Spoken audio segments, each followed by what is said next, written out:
10-game hit streak, and he can flat out rake. 426 over those 10 games. He has hit 4 doubles, a home run, and 5 RBIs. He is hitting 369 for the season. And then Guillermo Heredia. His last 6 games, he's hitting 370.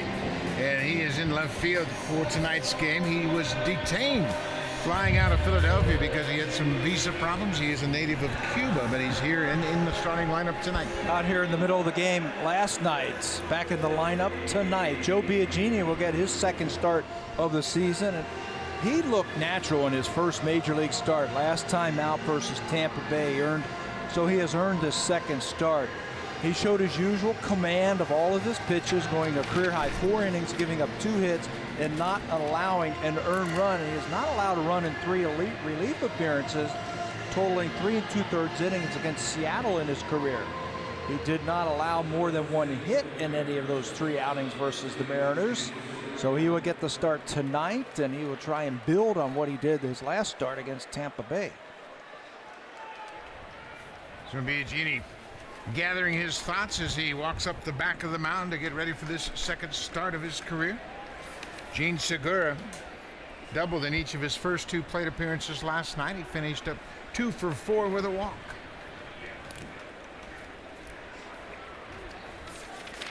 Biagini continues to work out that stretch, as Pat mentioned, and he is set. Here's the first pitch of the game. Upstairs for a ball, and we are underway. Segura is one of 5 Mariners hitting over 300. And that's pretty impressive. That's batters that have had a minimum of 60 plate appearances. That's pretty impressive. The only team in the major leagues who can say that.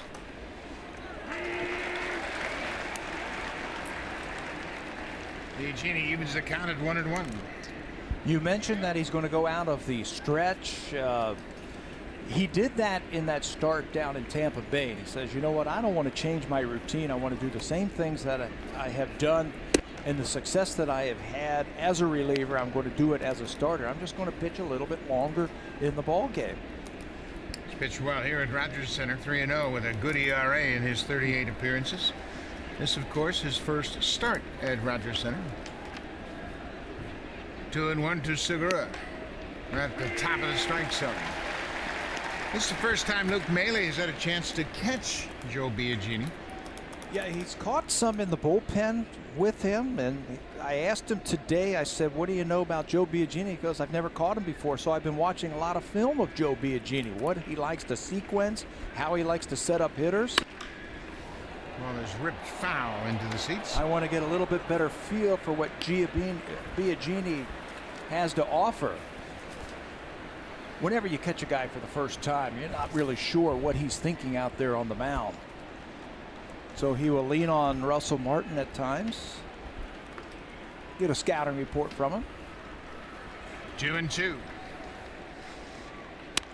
Change up, hit on the ground. Barney's at third. Has it. Over to Smoke, 1 away. Darwin Barney's done a terrific job. This is his 16th start at third base. Let's take a look at the rest of the defensive alignment. Steve Pearce, he made a red star play last night in the first inning to end that first inning. Pilar and Carrera. Barney, Goins, Travis, and Smoke. Devin Travis is playing very well at second base, and Luke Maile is doing the catching tonight for Joe Biagini. And that's why I want to highlight Steve Pearce tonight, because he made a great catch last night. Helped the Blue Jays secure that W. He also hit a home run last night.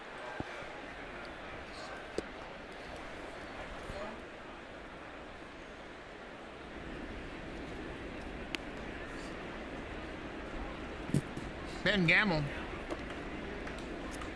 He's the right fielder again tonight. Gamel didn't have much luck last night. He was 0 for 3 with a walk, couple of strikeouts. There's that good curveball from Biagini. Gamel has come up here, and all he has done is hit since taking over for Mitch Haniger, who started the year in right field for the Seattle Mariners. He is out with an oblique injury, and there's talk that he might be able to get back when they get home. It's nice to be able to reach down into your farm system and find a guy who's hitting 350. Yeah, Gamel reached base last night with a 5th inning walk, so he's reached base 30 times in his last 14 games. Bounce that 2-seamer in the dirt. There's his numbers over his last 8 games. 438 average. 4 doubles, a home run. He's driven in 8. This club can hit. They got a bunch of good hitters up and down the order. We got one of their hitters out in Robinson Cano, but it doesn't stop this team offensively. Everybody just moves up one spot. Those days don't mind not seeing Cano because they have to deal with Nelson Cruz. Cruz has always hit well here at Rogers Center. Last night he hit a home run in the first, and Cano still taking care of his legs. 3-2. Cutter. What a nice play by Smoke. Oh, he stabbed that liner. No telling if that was going to be fair or foul, but he makes a good play for the second out of the inning. Well, we were talking about it in the opening about Joe Biagini throws a lot of strikes, work quickly, so you're going to get some good defense. Well, here's defensive play number 1. Great defensive play. That's extra bases. That's heading into the corner, but with those long arms, Smoke grabs it. Regular playing time has served Smoke well both in the field and at the plate. Here is Nelson Cruz, the home run he hit in last night's game, his 8th home run of the season.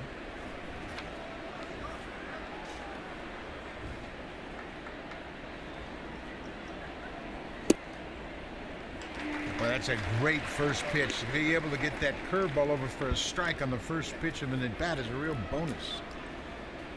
Threw some more curveballs and he threw some more changeups in that first start down in Tampa Bay. I guess that's the only thing that he did differently. But he needs to do it. There's that great two-seamer. We've seen him eat up some righties with that good two-seamer. He's got a terrific complement of pitches, and he's worked hard to refine them all. He's ahead of Cruz 0-2.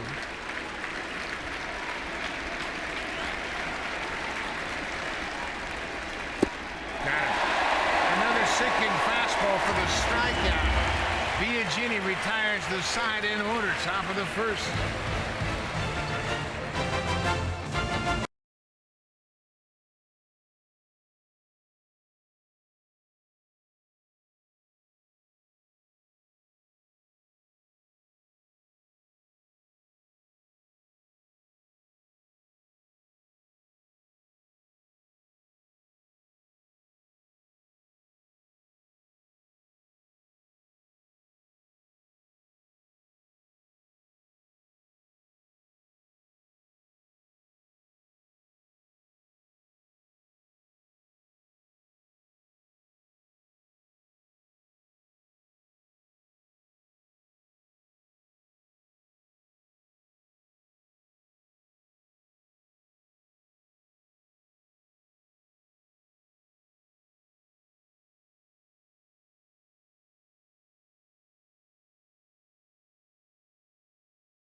Get something going on this homestand, trying to put a string of wins together so they can go out on the road before getting things turned around. 14-21 for the season.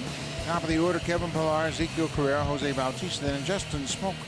We talked about his improvement with added consistent playing time, and his numbers are pretty impressive over his last 12 games. And down in that 8th spot, Devin Travis. He's got a mini 3-game hit streak. He's hitting .400 with 3 doubles, but in his last 14 plate appearances, he hasn't taken a swing and missed the baseball. That'll help you get that batting average up. This is Christian Bergman. He moves into the rotation after Hisashi Iwakuma became Seattle's 4th starter to go on the disabled list. He pitched in relief on Sunday in the Mariners' debut against Texas. That was his only appearance so far for Seattle this season. Spent some time in the minor leagues. He spent some time in the Colorado Rockies organization. And he's a guy who doesn't throw really hard. He's got a good changeup. It's his 16th major league start and his 57th big league appearance. Kevin Pillar is a little bit familiar with him. Yeah, he should know all about this guy tonight, Christian Bergman. He played against him when he was in high school. He said Bergman was a shortstop and a pitcher. He says, I remember facing him. I asked him, did you get any hits off him? He goes, I can't remember that, but I remember him. Bergman grew up in La Cañada, California, just north of Pasadena. Pillar grew up in the San Fernando Valley, went to Chatsworth High School. As you would imagine out there in that part of California, pretty good sports programs in high school. A lot of great baseball players. Pillar takes ball 4. He's on again. Defensively, different look in the lineup, the way they have set up defensively tonight. Guillermo Heredia is in left field. Gerard Dyson's in center, and Ben Gamble back in right. On the infield, Kyle Seager's at third, and Gene Segura at shortstop. Taylor Motter, he moves all over the place. He's at second. Danny Valencia's at first, and the veteran Carlos Ruiz behind the plate doing the catching for Christian Bergman. I like that Taylor Motter at second base. He's going to take over for Robinson Cano. Suffered a quad strain on Tuesday night in Philadelphia after hitting a homer and a double. He tried to play the next day, got 4 hits, and then just can't go here in Toronto. So Taylor Motter will get the start at second base. He is a jack of all trades. He can play all over the place. This is his first start at second base. Last night, Mike Freeman was the first player other than Robinson Cano to get a start at second base for Seattle. Motter's played some games at third base and in the outfield. He started 3 games at first, 2 games at third, and 3 games in left. A super utility player. Breaking ball inside. Carlos Ruiz, we mentioned the veterans behind the plate handling Bergman in his start, and Ruiz making his 12th start of the season. Of course, the longtime backstop of the Philadelphia Phillies. He's trying to cheer him on to get him into the strike zone. He's 6 for 6.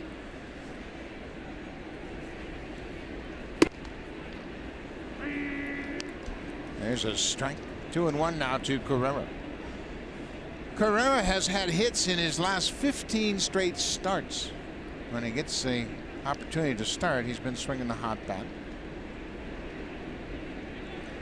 Saw that thumb flip. That's a universal sign for throw to first. Throw on over to first base. I asked Pillar today, I said, do you have the green light? And he said, yes, I do. If I feel like I can get a good jump, I feel like I can get a start against the pitcher and the catcher, and I have a pretty good idea of the pitch, I'll take off over first base.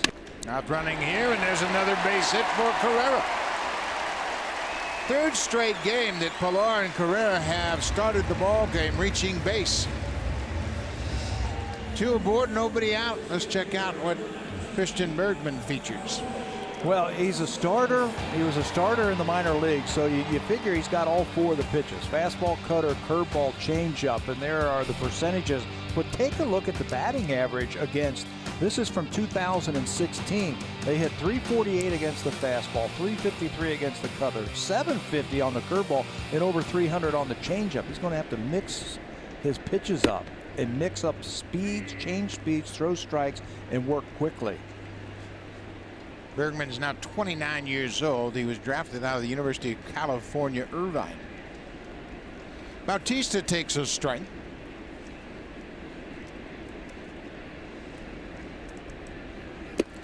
Jose hit a first inning home run here on Wednesday. A 3-run home run on Wednesday. That was his 49th first inning home run of his career. That's the second most, only to Albert Pujols, who has 62 since 2005. So Bautista comes out swinging in the first. Little cutter catches the outside corner. Well, they want to get him right on top of the plate, and his angle is to try and pull the ball to left field like he did on that home run. There he is, right on top of the plate, that back foot on that back line, just daring that pitcher to come inside. Ground ball to short. Segura to second for 1. Motter to first. Double play. So Bautista bounces into the double play. Segura, the shortstop, starting it. Taylor Motter looked very comfortable at second, turning to. So that'll bring Justin Smoak to the plate with a man at third and 2 down. Sometimes when you've got guys on base, you got to go out of your comfort zone, and Justin Smoak does right there. That pitch was up and away, and he was still able to get on top of it and drive it out of the ballpark. He's been comfortable, and I think it started in spring training with him. Balanced at the plate. He's not swinging at balls in the dirt or those pitches high up over his hands. He's picking up the breaking ball very nicely this year. There's a great example of him not swinging at pitches out of his zone. Smoak 274 for the season. That's his batting average. He has 5 doubles and 6 home runs. Ground ball. Seager. And almost at straightaway shortstop makes the play. Blue Jays get the first 2 men aboard but can't cash in. They strand a runner. No score after 1 here at Rogers Center.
More than $85 million in salary occupies the Blue Jays disabled list.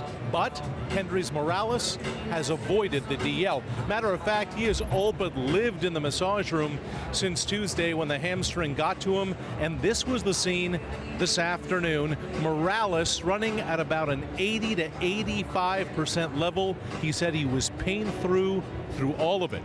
The Blue Jays medical staff were looking for any kind of glitch when Morales ran, paying close attention to him when he was slowing down because that's where he could be the most vulnerable to flare up. No alarm bells. Morales hit in the cage today. He's available to pinch hit tonight, guys. Could be back in the lineup tomorrow. Well, that's great news, Arash, and we watched those workouts earlier this afternoon. He looked like he was getting around pretty good. Joe Biagini misses with that curveball to Kyle Seager. He said so much today around the batting cage that he feels pretty good and that he can pinch hit tonight and probably back in there over the weekend as the DH. Remember, the Blue Jays go to Atlanta for Wednesday and Thursday, no DH. So it'd be nice to get him a couple of at-bats before they head to Baltimore. Seattle just went through that 2 days in Philadelphia. Nelson Cruz had just 2 pinch hit at-bats, so John Gibbons going to miss one of his good hitters in those 2 games in Atlanta, Wednesday and Thursday, as you mentioned. Ball on a strike to Seager, the third baseman.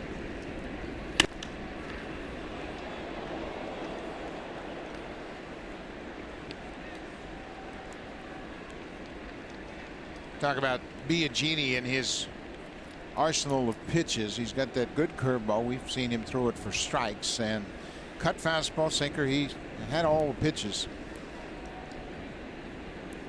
Normal routine. That's what they want to have from Joe Biagini in between starts. Just your normal routine. And he did throw a side session in between these 2 starts. It was just 15 or 20 pitches just to get a feel for being out on the mound. Pete Walker was telling me today, he said, I want him to just, in his mind, think this is just another relief appearance. It's a long relief appearance. I want him to think about 4 or 5 innings, but I don't want you to change anything. Don't start thinking like a starter and you have to pace yourself and you got to think about your pitches. Just go out there just like your normal routine. See, Luke Maile encouraging Biagini to throw that fastball a little bit higher than the previous pitch, but it was too high for Seager's liking. 2-2 now.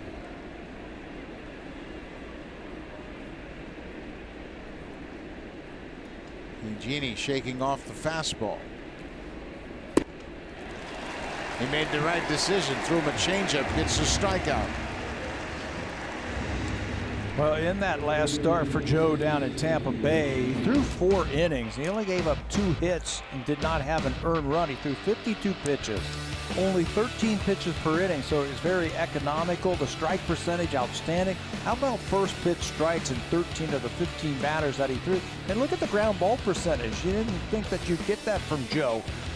But I'll tell you what, he was under control. He says, I want to be a starter. I've always thought it was pretty cool to be a starter at the major league level. And tell you what, his stuff is starting to play up like it is a starter. Yeah, he's got starter stuff. There's no question about it. He was throughout his minor league career with the Giants. Big, strong guy. He can stand up to the rigors of starting in the majors.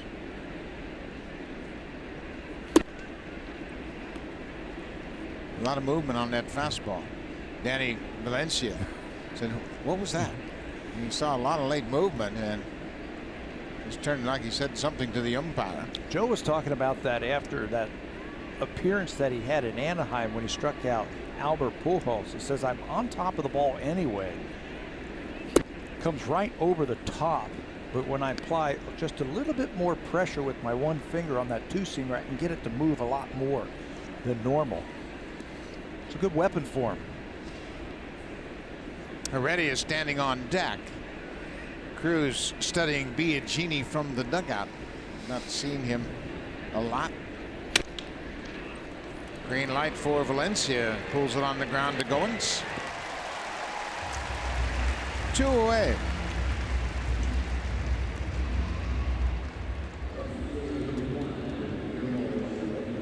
Beauty Tone, Canada's color experts. Available exclusively at Home Hardware and Building Center locations. 2 away for Biagini here in the second. You surprised Valencia got the green light, 3-0? Early on, I thought he doesn't know anything about Biagini. I thought he might want to take a look at another pitch. They were guessing fastball. He's got power. We've seen that when he was with the Blue Jays. He's got some power. Maybe they wanted to get him started. Guillermo Heredia, 26 years old. He is from Cuba. Bouncing ball. Barney was in at third. Makes a nice play of it. Good inning for Biagini. Joe Biagini retires the side in order. 6 up, 6 down for Joe to start this ball game.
On May 28th, the first 20,000 fans will receive that Blue Jays cowboy hat.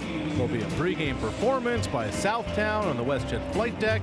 So join for an afternoon of baseball with a country twist.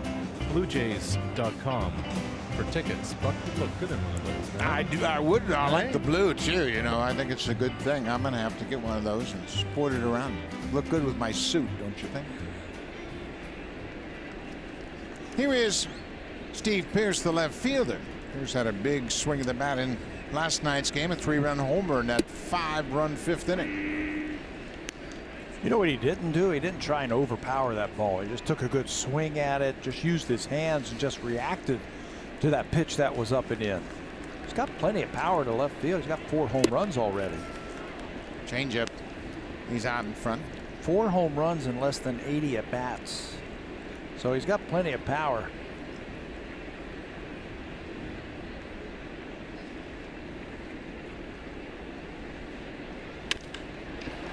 Base hit up the middle.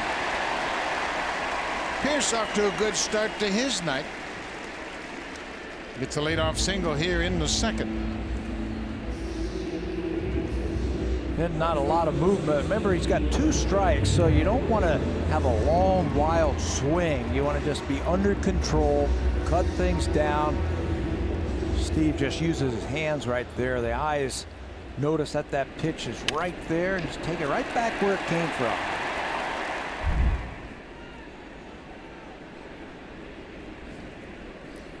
Ryan Goins is average at .211. He's had some big hits lately. He's driven in 13. He, like Smoke, much more aggressive, and I think the same is true with Goins. Regular playing time. Don't worry about 1 or 2 at bats and sitting for 3 or 4 days. He knows he's going to get 4, maybe 5 at bats every game. You know what else he said today? I'm not worried about the future. I'm just going to worry about today. He knows that Tulo's getting closer, and he knows there's a chance that he will join the team in Atlanta. He's supposed to go and play in a rehab game tomorrow and Monday and Tuesday, and then possibly meet the team. He says, I'm not worried about that. I'm worried about today. What can I do today to help the team win a ball game? I think that's the right attitude that you have to have. Yeah, it's the only way you can really perform if you're worried about not playing when Tulo gets back, and then you can't be at your best when you get a chance to play. Stay in the moment. I mean, ball players, we're always thinking about, you know, what if, and this guy's coming back, or I'm not hitting here. Stay in the moment. Stay in the moment. Everything's going to be fine. Trying to come inside. They catch that inside corner. A little bit of a cut on that fastball. Yep, fastball, cutter, a little bit of a curveball and a changeup. He was the Northwest League Pitcher of the Year in 2011. He came right back the next year in the Cal League and was the Pitcher of the Year there also.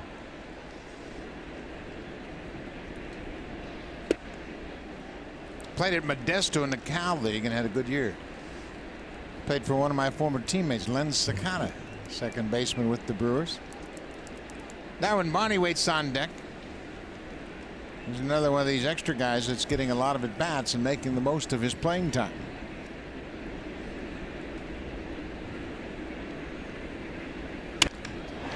Another base hit for Goins, right back up the middle into center. Well, that's another pretty swing with 2 strikes. 2 straight 2-strike base hits by the Blue Jays. Again, slow everything down with 2 strikes. You don't want to overcommit too soon, especially against a pitcher that throws a lot of off-speed pitches. Here's his changeup, and it stays up over the plate. Ryan recognizes it and takes that one right back through the middle. Blue Jays with 3 hits already. Carrera had a base hit in the first. Darwin Barney, he's hitting over 300. 21 for 69. He squares and bunts it, and it's a beauty.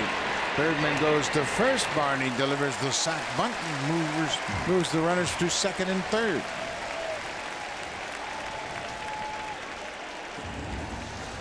Do the little things that you can do to help the ball club win. If you're in there, The corners are in, so this has got to be a perfect bunt, and he just dins it right on the grass. When you're bunting, especially at third base, you got to make sure that you keep that barrel of the bat out in front of home plate so it goes to the left side of the infield. Plus, you've got to deaden it just a little bit so the runners can move up. Good piece of sacrifice bunting right there by Darwin. Devin Travis goes after the first pitch. Blue Jays are going to score a run. Pierce comes in to score. Travis jumps on the first pitch and grounds it to the shortstop. RBI for Devin. And he almost got it through the infield. They were really playing Devin Travis to pull. Gene Segura, the shortstop, the infield was in and he was playing him to pull. So he had a long way to go for that ball. As a hitter, you got a couple of runners on and the infield's halfway like that. Keep it in the middle of the field. Get yourself an RBI and move that runner up. There's Segura. Doesn't even check the runner. He knows his only play is at first. All three of the balls put into play in this inning have been hit right up the middle. It's a good approach against someone you're not familiar with. So Pierce comes in to score the first run of the ball game. Travis picks up the RBI, his 5th of the season.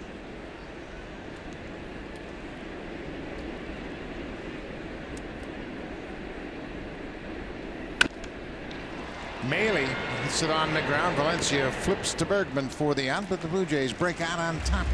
Score a run on 2 hits and a sacrifice. Devin Travis now hasn't swung and missed in his last 15 plate appearances.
Western Conference Final, Nashville, Anaheim, 9 Eastern, 6 Pacific on CBC. What was it Ducks coach Randy Carlyle said today about Preds goaltender Pekka Rinne? Quote, I don't think there's anybody in the league that has as much confidence as he does as far as when pucks are in the glass and dump-ins. Buck, he said the forecheck would be fruitless against Rinne. Pretty high praise. It should be an interesting series and get a chance to see PK Subban and the Predators. And PK, of course, was at a Blue Jays game in St. Louis. Caught up with some of the Blue Jays after the game there. Russell hit a home run for him, didn't he? Yes, he did. This is the second baseman, Taylor Motter. Russell, of course, on the shelf, and hopefully he'll be back at the end of his 10-day DL stint.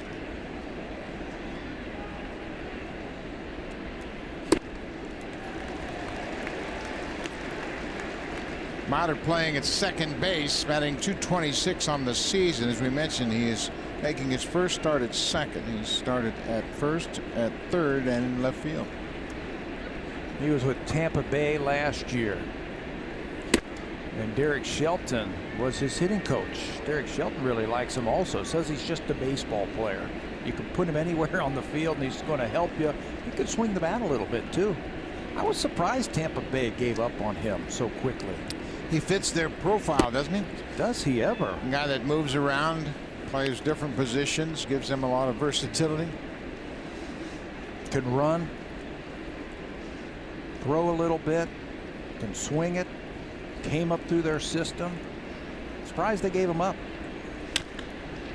Foul ball just wide of third past Barney. Mater's now 27 years old. He grew up in West Palm Beach, Florida. Went to Coastal Carolina. That's where Tampa Bay drafted him in the 17th round in 2011.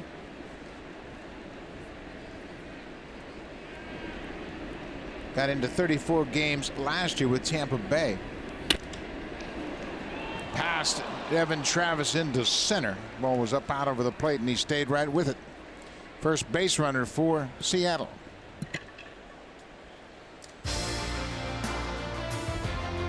The all-new 2017 CR-V. With revamped cargo space, it's the biggest fan yet. Honda, official vehicle of the Toronto Blue Jays and proud fan since 1977. Beautiful shot of CN Tower next door to Rogers Center. Roof is closed once again tonight. This is Carlos Ruiz in his first season with Seattle. Ruiz, the veteran, of course, became a big leaguer in 2006. Came up with the Phillies. He got a late start in his career. He didn't get to the big leagues until he was 27 years old. Boy, did he have a great run with the Phillies. A fan favorite in Philadelphia too, wasn't he? Plays hard.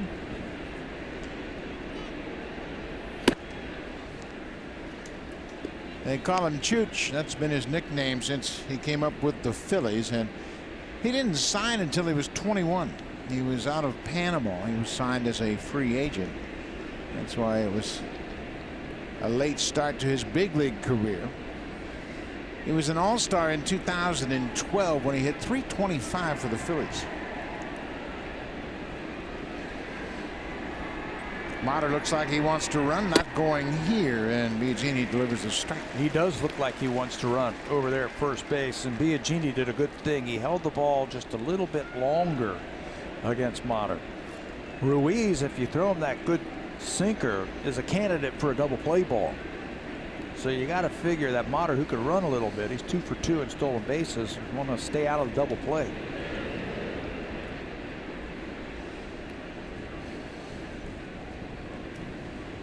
Ruiz spent 6 different seasons in the postseason. Got into a total 12 series in the postseason. Played in 53 games in the postseason. There goes the runner. Fouled off. You were all over it, Pat. They started the runner, Mater, and he looked like he slid into second. Didn't know where that ball was. Gonna have to fix his hair. Devin Travis told him there wasn't going to be a play there. A lot of times second baseman will come in to get ready for that throw and then just run right through the bag like Devin did. A little hint to that runner that there's not going to be a play.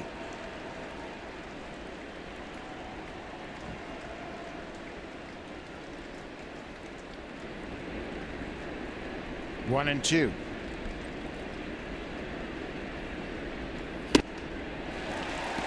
Ruiz strikes out, third strikeout of the game, 1 away. Let's check in with Jamie Campbell.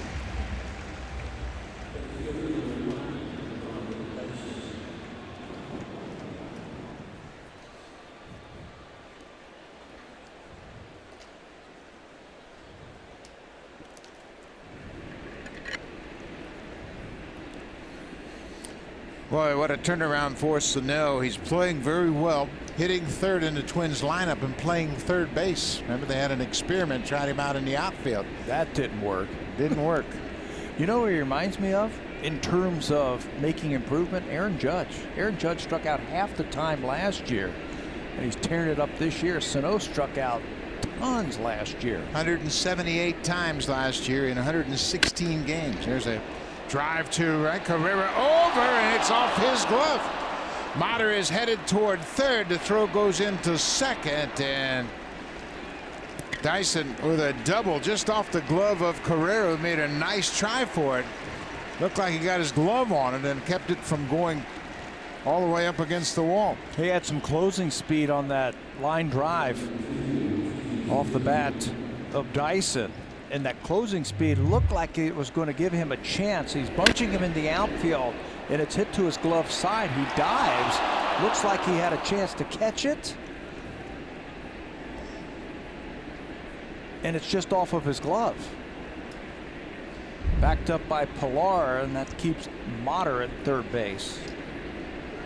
Bautista's the DH, and it was a design because they don't have the DH. Well, they got a runner hung up, and Motter made a big mistake. Oh man, he should have scored on that play. He broke initially and then got out into no man's land and just kind of froze. Barney had to go to his left, knock the ball down. Watch Motter. He's going to break initially. And it's a dive by the third baseman. He doesn't come up with it cleanly. He's halfway home. As soon as he sees him throwing to home, or excuse me, over to first base, he should have gone home. But you're right. He just freezes right there, and he's just not sure. And he's caught in no man's land. But Ryan Goins, the shortstop, did you see the heads-up play that Goins had? He went over there and backed up Barney and went to third base. And Motter was then had to go back to third. Yeah, these two have really played well, Barney and Goins. So now the Blue Jays got a chance to get out of the inning. And Biagini delivers a first pitch strike. Well, that's a big break for the Blue Jays. Biagini's got to take advantage of it here. Gamble robbed of an extra base hit his first time up. Smoke at first speared a line drive that was headed down into the corner. Broken bat, little flare. Pierce a long way to come, and he makes a terrific catch. Pierce, another Red Star play in left field last night. He made a terrific play off the bat of Taylor Motter in the first. Pitchers especially love that defense. Biagini gets out of it without allowing a run. Steve Pierce had a long way to go. He's the only guy that's got a shot. He leaves his feet and ends the inning with a terrific catch.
Sunday is Mother's Day, if you've forgotten.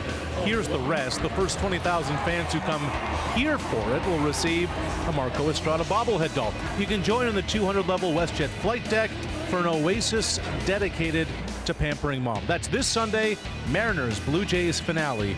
BlueJays.com for tickets. That's a nice touch with Marco Estrada bobblehead being given away on Mother's Day because he and his mother, a terrific story about their leaving Mexico, moving to Southern California, and that's all chronicled in the documentary that'll air Sunday. It's called The Road, coming up after our ball game on Sunday, so make sure you check it out. Stephen Brunt is the host, and it's a terrific story. I got to see a chance to see a clip of that last night, and it was only about a 5-minute clip. I can't wait to see it on Sunday. I think it comes on after our ball game.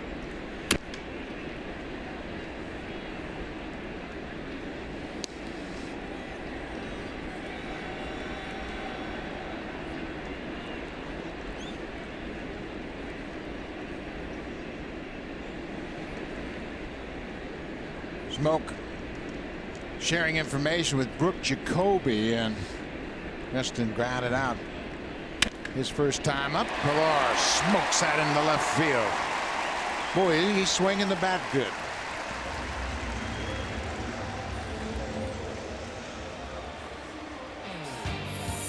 This 4K broadcast is brought to you by the Samsung QLED, the next innovation in TV.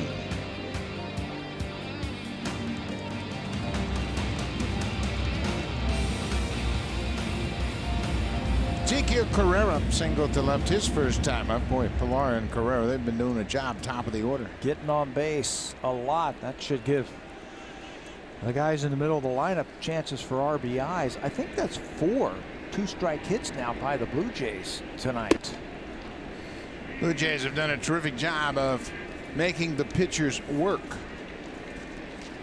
They've taken a lot of pitches as a team. The Blue Jays have seen more pitches per plate appearance against right-handed pitchers than anybody in the American League, averaging over 4 pitches per at-bat against right-handed pitchers. That'll knock them out early. Run that pitch count up. Berkman's getting ahead of the Blue Jays. He just hasn't been able to get him out with 2 strikes.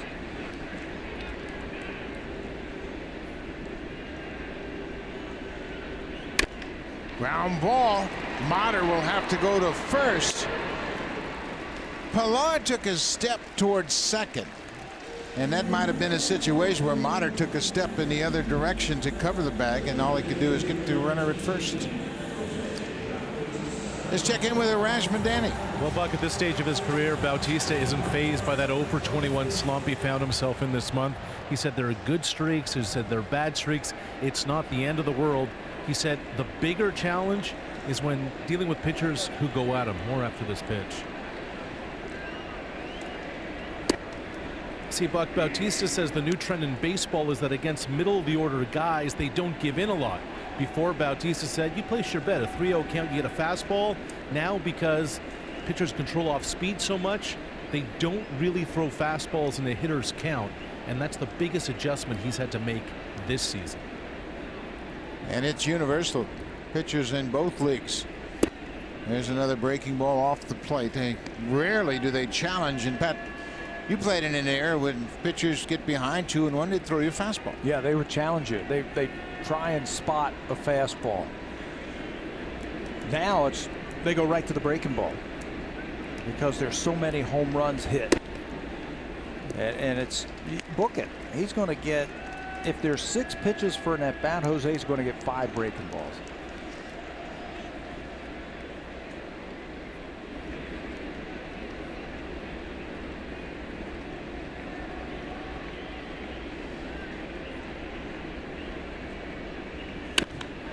Swinging a drive, left field, stay fair, ball, stay fair, and gone.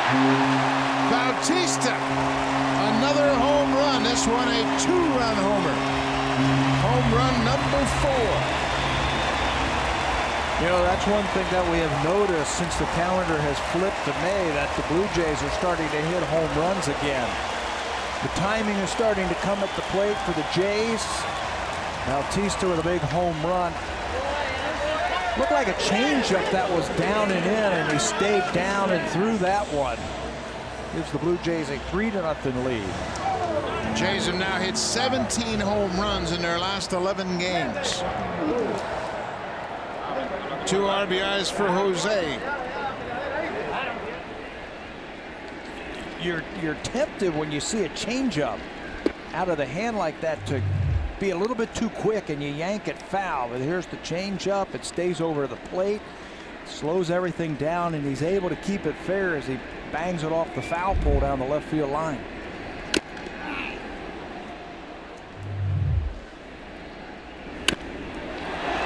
As a hitter, you're just saying, stay fair ball, and he splits it right in the middle. Plenty of distance down the left field line. Well, that's a great shot, hitting that foul netting. Got to be a good feeling for Jose, starting to swing it with a little more regularity. 1-1 to Justin Smoke. Had a nice cut at that breaking ball.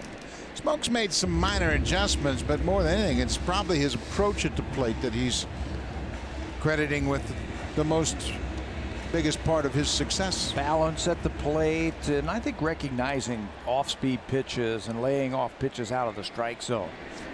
He's getting some more playing time, and that helps.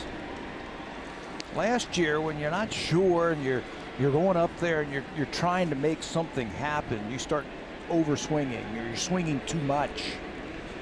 He knows he's going to be in there every day. Hits it hard out into the outfield. Taylor Motter is out in right, literally. And Smoke can't hit it any harder than that. He hits a one-hopper to Motter.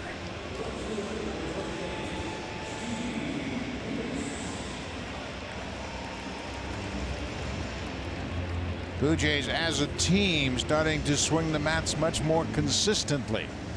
Carrera's got a hit tonight. Pillar's got a hit tonight. Bautista hits a 2-run home run. Pierce, Goins, they both have hits. 2 strike hits. We've seen 4 of them already tonight. Little check swing, Tapper back to the mound. Pierce won't be happy about that one. But the Blue Jays get a couple more runs thanks to that man, Jose Bautista. A 2-run home run. This is his 4th of the season. Hits it high off the netting down the left field line. 3-0 Blue Jays.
Marco Estrada, the road. After the ball game, around 4 o'clock Eastern time, it's a compelling behind-the-scenes look at Estrada's underdog fight from the streets of his hometown of Mexico all the way to the major leagues. The background story is incredible. The Road, Sunday on Sportsnet after the Blue Jays and the Mariners. Guys? Well, make sure you check it out. It's a great story. Stephen Brunton does a terrific job with these documentaries, and it's really interesting, and it's a very fitting time to show that on Mother's Day.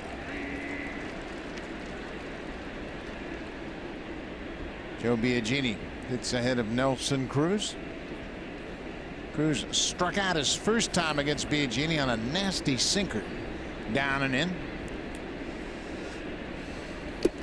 You made a point about that sinker to Pujols. They're very similar type of hitters at the plate. Yes, they can reach the inside, the outside. They're good hitters with power, and they're RBI guys. So a lot of times you got to pitch them in, and what you were saying, down and in. Down, not so much, because this guy is a good low ball hitter, but in. I think that's where you want to pitch power hitters. You got to pitch them in so they can't extend. They like the ball out there where they can do something with it. And he is an exceptional low ball hitter. Bouncing ball, big hop for Goins at short. Cruz is 0 for 2. You know, the hitting has really changed. And when I first came to the league, there was the adage that pitchers would take half the plate and hitters would take the other half. So if you're a right-handed hitter, you could kind of take care of the inner half and the pitcher would command the outer half. But now with the advent of all of the protection, the elbow pads and everything else, and the fact that they don't let pitchers pitch up in the end and hitters are diving out over the plate, there are very few spots to pitch good hitters. And the strike zone's as big as this piece of paper right here. Sometimes we see pitches about letter high or just above the navel. That should be a strike. It's called a ball. I mean, I don't know where you go if you're a pitcher nowadays to get outs. It's very difficult because you can't intimidate batters. And that ball is hit high and deep to right, but Carrera's got some room. He's right on the edge of the track and makes the catch. 2 away.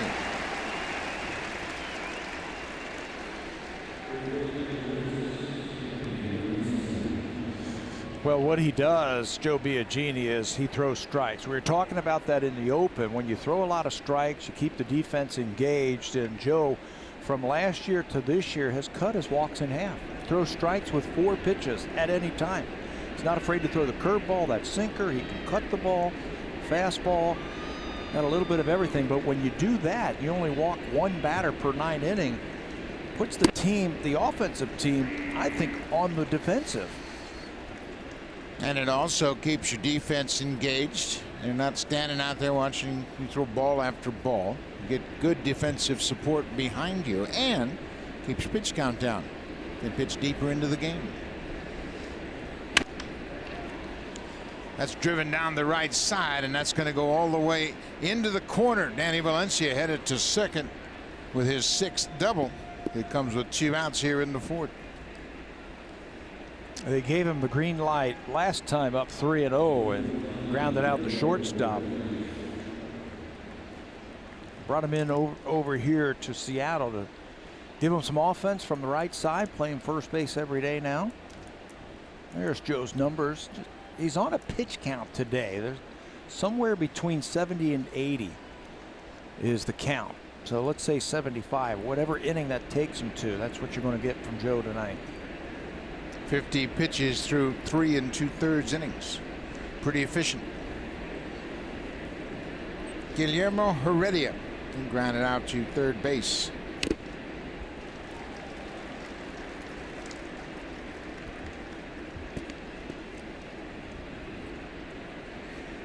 Heredia played in the National League in Cuba. It's called the Serie Nacional, because that's where Morales started his baseball career. He played for Matanzas, his hometown in Cuba. Guillermo Heredia. His first year in the big leagues. They've used 13 rookies already this year, the Seattle Mariners. This is one of them. Foul ball. Another ball pulled wide of third. They've got 8 rookies on the active roster.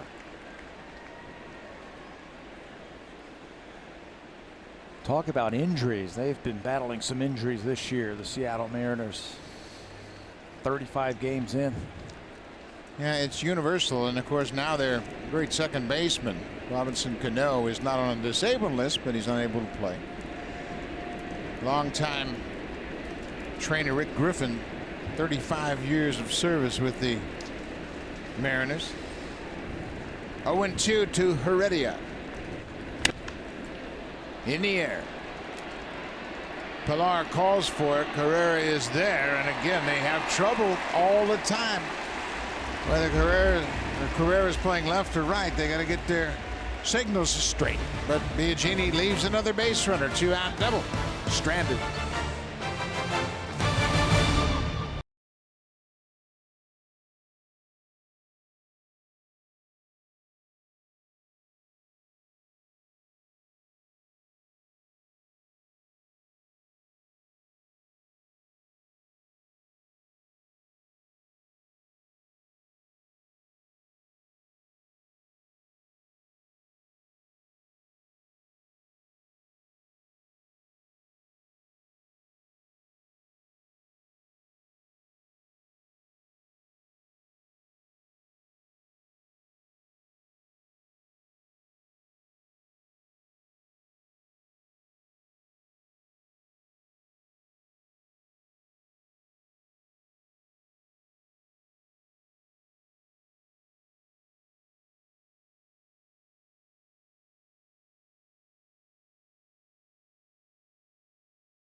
They open up in Pittsburgh tomorrow. Game 1 of the Eastern Conference Finals, 6:30 Eastern, 3:30 Pacific on Sportsnet and on the CBC.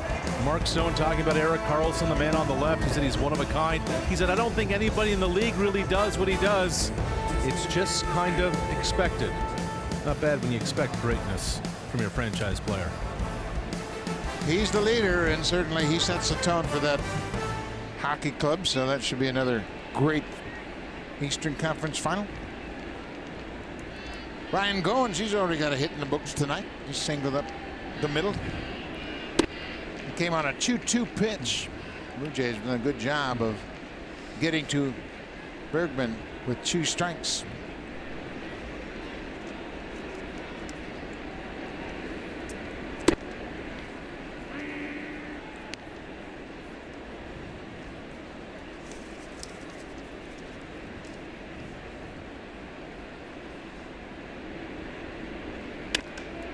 Ball is driven down the left side, but it's going to slice out of play. Well, with all the injuries that the Blue Jays have had, you got to look for somebody else to get some contributions, and the Blue Jays are getting it from Ryan Goins. He leads this team. He's actually tied with Pierce and Smoke for the most RBIs in the month of May, with 9 of them already. Ryan Goins playing his usual great shortstop, and he's also contributing with the bat now. This is popped up and playable in foul territory. That's Kyle Seager making the catch. Goins retied, 1 away.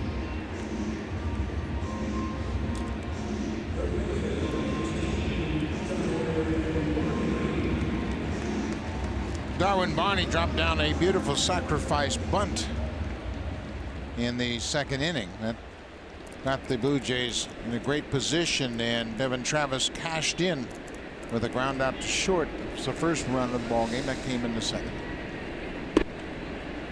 Barney's done a nice job, and he's got an unusual grip on his top hand, and we spoke to him about it today. See how he really wraps that right hand around the handle of the bat. Fair ball down the left field line. Barney makes the turn around first, and he'll get to second, standing up with a double. For Barney, his 4th double comes with 1 out here in the 4th. Well, he's got that grip because he said he was losing the barrel of the bat, but when you have a strong grip with your top hand, you can pull that ball over and stay on top of it, control the barrel. There's the grip as he pulls it around and pulls the ball down the left field line for another base hit for the Blue Jays. This super slow-mo is brought to you by the Samsung QLED, the next innovation in TV. Darwin Barney once again with an extra base hit.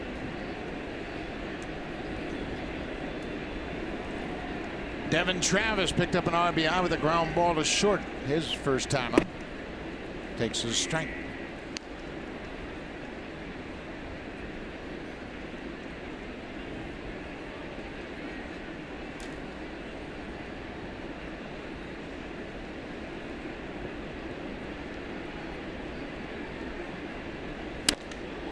It's this one in the air. Dyson gets there. Barney's going back to tag, and he heads to third. He'll get there standing up. Barney read it well. Once he saw Dyson move underneath it, he went back to second and tagged.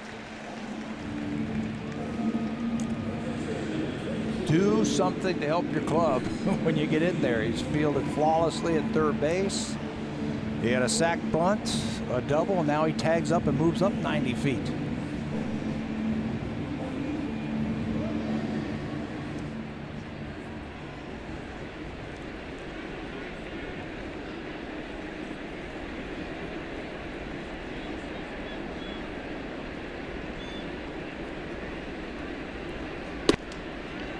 Breaking ball missed inside. Good time for your first ribby right here for the Blue Jays. Luke, little 2-out lightning.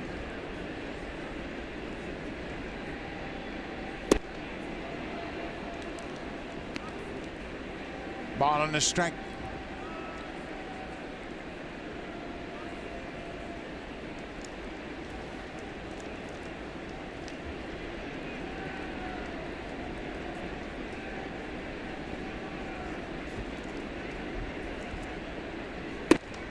Off the plate inside.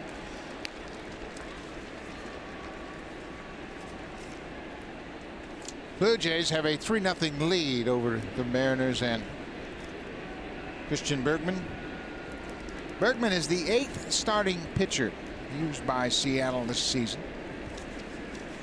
Just one fewer than the Blue Jays. Fly ball into the seats. Starting pitching. Last year, the average number of starters around baseball was about 12. Blue Jays were very fortunate. They used just 7 all season long last year. But the Blue Jays lead baseball, having used 9 starting pitchers. There are 3 teams in the AL West that have used 8. The Angels, the A's, and the Mariners. Pulled foul. You mentioned Seattle with 8 different pitchers making at least one start this year. They're the 8th team in the major leagues to do that already. Yeah, and we haven't even reached the middle of May. So they've had to dig deep down into their farm system. Scott Service, a former farm director with the Angels, now the second season as the manager. 2-2 pitch to Maile. Hit in the air. First baseman Danny Valencia over in foul territory makes the catch, and the Blue Jays leave a runner at third. Darwin Barney has a double. Blue Jays have a 3-0 lead as we head to the 5th. Now time for Blue Jays Central Update. Here's Jamie Campbell with Craig Zahn from the Samsung Broadcast Studio.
Program for children and youth living with physical and cognitive disabilities. To find an accessible baseball program near you, visit jayscare.com/challengerbaseball. Great opportunity for people to get involved with Sport. Jays Care doing a great job from coast to coast supporting youth activities all across the country. We move to the top of the 5th. Blue Jays with a 3-0 lead. Joe Biagini. An out here will be his longest outing of his big league career. He pitched 4 innings his first start against Tampa Bay. Threw 52 pitches in 4 innings first time out. This time he's thrown 53 pitches through 4 innings. That was his 54th pitch of the game. And if he could stay right where he has been in these 2 starts, they might be able to coax 2 more innings out of Biagini. Changeup hit hard down the left field line. That ball is foul. A loud strike. Taylor Motter with a 1-1 countdown. Motter's got some pop. Got 5 home runs. We saw Jose hit the foul pole. Taylor Motter just misses the foul pole.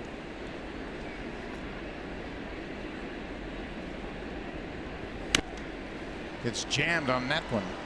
Motter came into this ball game with just 84 at bats, 10 doubles, 5 home runs, and 15 ribbies. Got a little pop. Boy, Houston, you can't slow Houston down. They have a 3-0 lead over the Yankees, and they've done some nice work. Tampa Bay 2-0 top of the 4th over the Red Sox at Fenway. This is popped up middle of the infield. Travis right at the edge of the dirt makes the catch. 1 away.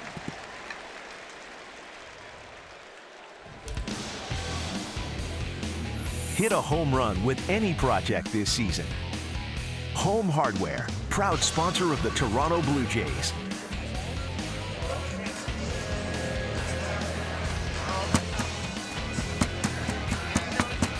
That's making me hungry, Ben. I'll be right back, okay? Do I have to do some play-by-play while you go get some munchies? Carlos Ruiz takes one, called the ball. Looked like he caught the bottom of the zone. That was a nice visit, wasn't it, in between innings there? How about that? We had a chance to catch up with an old teammate of both of ours. Willie Upshaw is in town in support of Robbie Alomar's softball game, the charity softball event. They'll play tomorrow. Chuggy, he was a great player, good Blue Jay player. I think he was the first Blue Jay to drive in 100 runs. Yes, one of their first really big stars back in the late 70s, early 80s. Ground ball to Barney. He's got plenty of time. 2 up, 2 down. Let's check in with Jamie Campbell.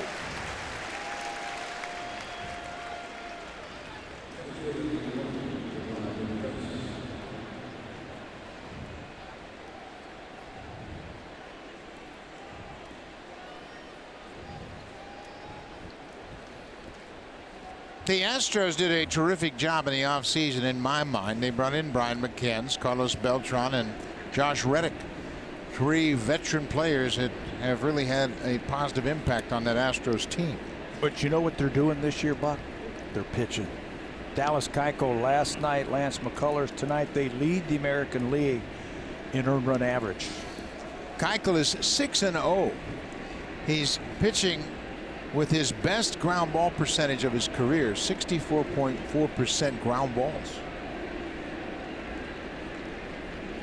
Keuchel's also extremely efficient.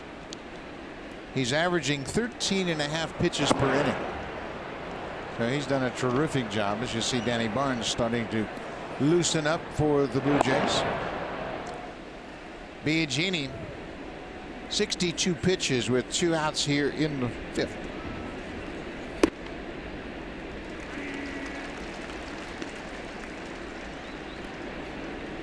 Dyson had a double off the right fielder's glove in the 3rd. So it was 2nd and 3rd, 1 out.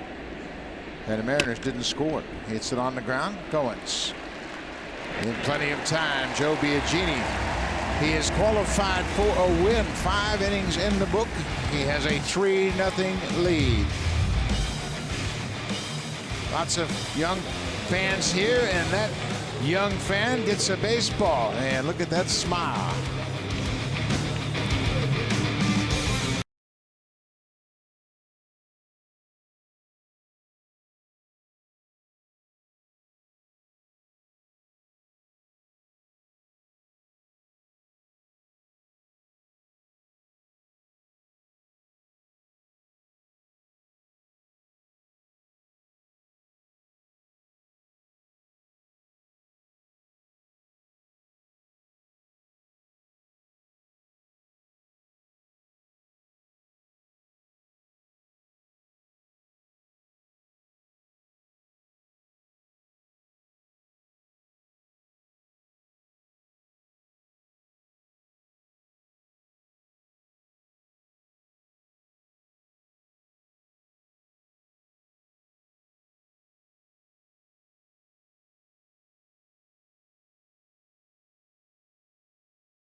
Rogers wants you to submit your baseball dream at rogerscelebrates.com, and your baseball dream could come true.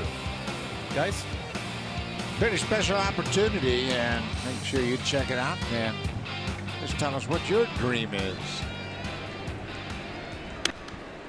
Kevin Pillar fouls off the first pitch, and you know what? If you're planning a summer trip, why don't you look ahead at the schedule? August 18th, 19th, and 20th, the Blue Jays are in Chicago to play the Cubs. It'll be a nice trip for father and son, husband and wife. Take grandma on a road trip to Chicago. Kevin Pillar have a night. He's 2 for 2 with a walk. He's reached base all 3 times he's come to the plate.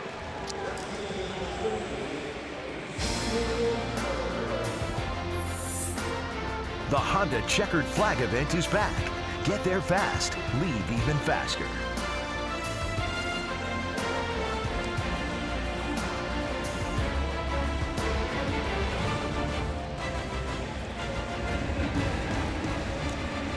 Well, Stottlemyre, the pitching coach for the Mariners, out to have a chat with Christian Bergman, and while they do that, the bullpen starts to go to work in right field for Seattle. Gene Machie, big righty, is loosening up. He came into the game last night. Check that, he didn't come into the game. He was up a couple of times. That's right. He was up warming up just a little bit.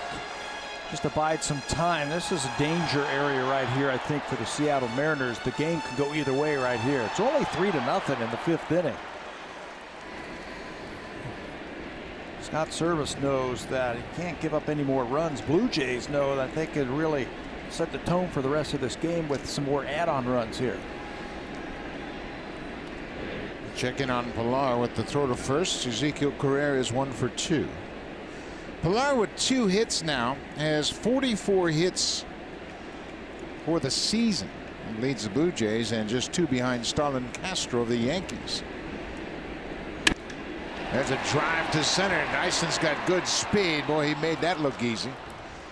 Explosive first step for Dyson. He tracks it down. Well, we told you that once the calendar flipped over to May, it seems like the Blue Jays have got their hitting shoes on. And if you look at the numbers hitting by month, April, plate appearance per home run, 43, 1 every 43. Well, they've cut that in half, 1 every 22 at bats. They're hitting 90 points higher with runners in scoring position. They're scoring another run a game. You know, you do that. John Gibbons has said that before. If you want to win in the American League East, you got to hit. Bautista drills this one to center, but that's going to hang up for Dyson. So 2 outs after the Pillar leadoff single. A couple of fly balls to center. They mentioned Pillar with 44 hits. Started Castro tonight is 0 for 2, so he is 2 behind Castro in second place in the American League in hits. Starting to come together for Pillar. He's a baseball player. He's got the great defense, so you can count on that. And now the offense seems to be coming around. Well, Kevin Pillar has hit no matter where he has played. You go back to high school, in college. He had a 54-game hit streak in college. And he is creeping up on 1,500 at bats. Remember, Buck, he's battled injury the last 2 years. Once with his thumb last year and with a broken hand the year before. So we're seeing a healthy Pillar, what he can do. Pillar is 2 for 2 with a walk tonight. He now has 1,496 at bats. 1,500 is that key number. So many hitting coaches refer to 1,500 as a true test of exactly what you have. It's basically 3 full seasons in the majors. Barnes, and now Aaron Loup, the lefty, has joined Barnes in the bullpen.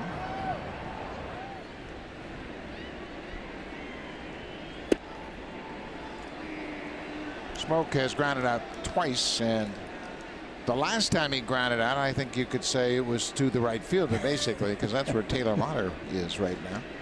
And Gene Segura, the shortstop. That is the deepest right side of the infield I've ever seen. There goes Pillar, and Smoke fouls it off.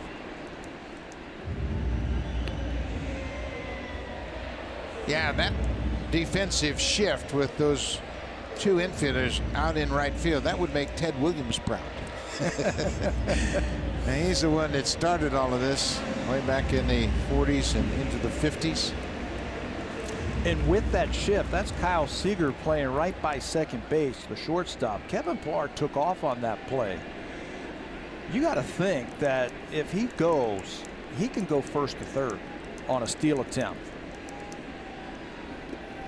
So if he goes into second base, slides, and the throw's late, just get up and run. There's going to be nobody at third base. I think he's already thinking about that. I think he should just go in standing up and turn and go to third. Just go like you're just running first to third? Yeah. Just hope the throw's a little bit late and just keep running.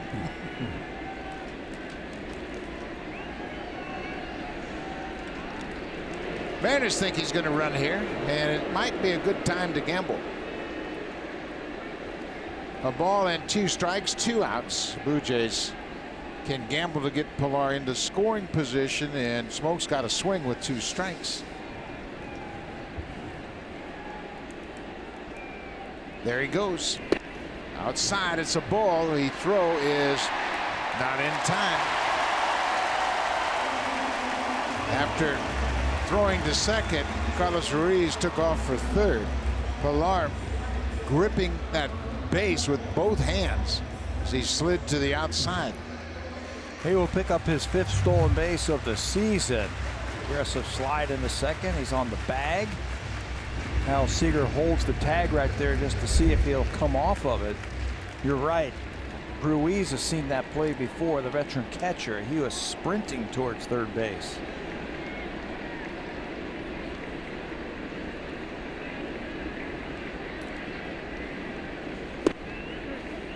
Smoke called out on strikes. Takes a fastball down and away. That's the first strikeout of the ball game for Christian Bergman, but he's hanging in there. Blue Jays have a 3-0 lead. Joe Biagini out for the 6th.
Now for a hit a home run with the WestJet RBC World Elite MasterCard, Canada's #1 rated travel rewards card.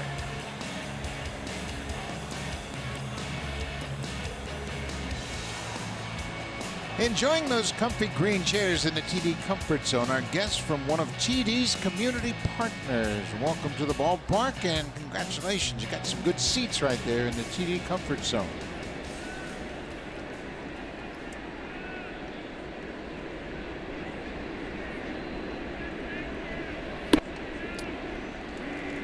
Joe Biagini, career high. 5 innings under his belt. He's retired the last 4 he's faced, dealing with the leadoff man, Jean Segura. He has handled Segura tonight. A couple of ground balls to the third baseman, and Segura opened up play tonight, leading the American League with a .369 average. On a 10-game hit streak.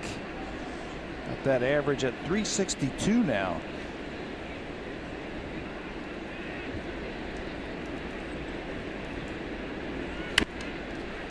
high curveball. He hacks that. Mahle will give it a look, but it's behind the dugout, out of play. Joe's done a nice job again tonight, catching his breath. 67 pitches. Pitching here in the 6th. Previous longest outing of his career, 4 innings in his last start at Tampa Bay. Still in pretty good shape. About 10 pitches away from his max. That's why the Blue Jays have some action in the pen. They help to get this guy. Ground ball, pass Goins into center.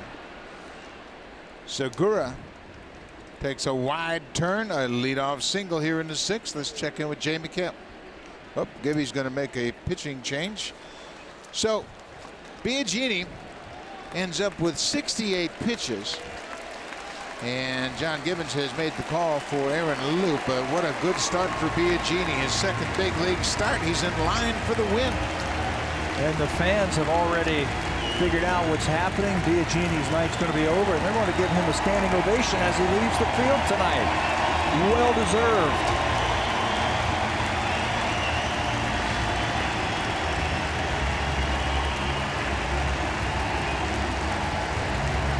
Tip of the cap for Biagini, his first start here in front of the home crowd.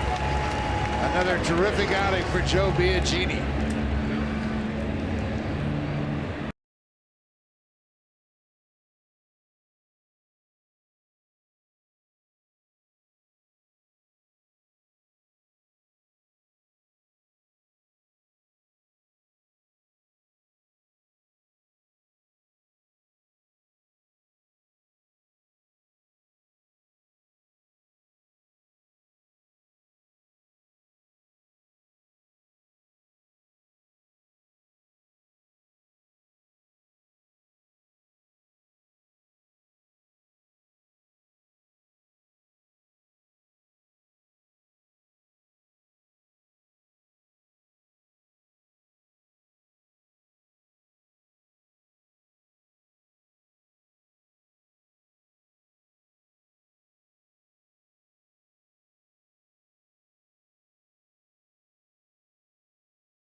With a pat on the back from the skipper, John Gibbons, he pitches into the 6th.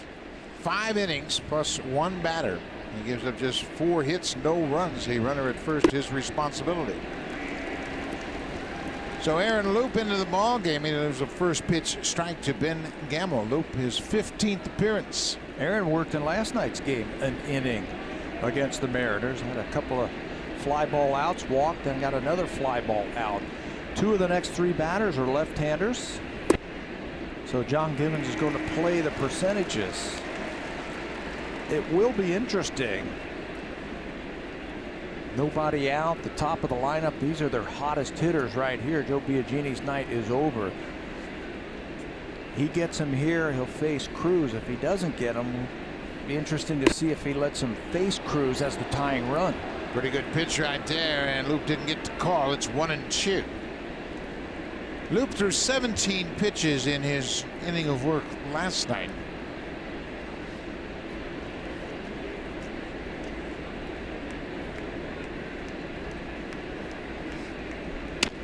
Ground ball. Barney at third, goes to second for 1. Not in time. Back to first. Wasn't that sharply hit. Barney had to wait on it at third. Only get us the lead runner at second. He's going to go to him right away. Thought he might give him another shot here with Cruz, but he said, you know what, Aaron, just give me 1 out against the left-hander. John was saying today that his bullpen is in really good shape because of the add-on runs yesterday. That was interesting as Ted Barrett came to John Gibbons before he went to the mound, but they have made the pitching change, and Danny Barnes will come out of the bullpen. So Luke gets an out. Cruz is the batter. And Danny Barnes, he's really been throwing the ball well of late. He comes in to face Cruz with a man on and one out. Blue Jays have a 3-run lead.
Opportunities now. This will be his 9th appearance, 12 innings overall, and he's really done a good job.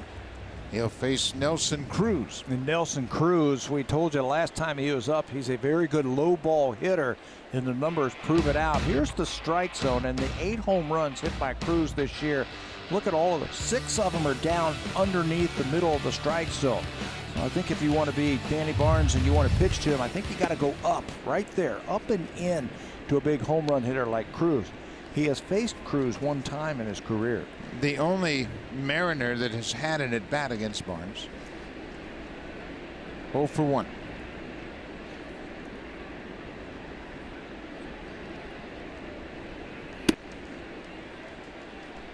No swing according to Angel Hernandez down at first.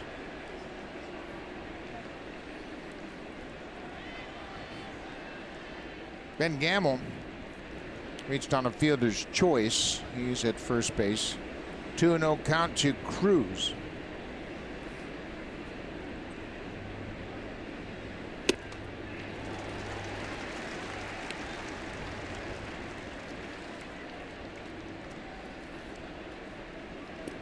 Cruz is 0 for 2. Biagini struck him out in the first and got him to ground out in the 4th.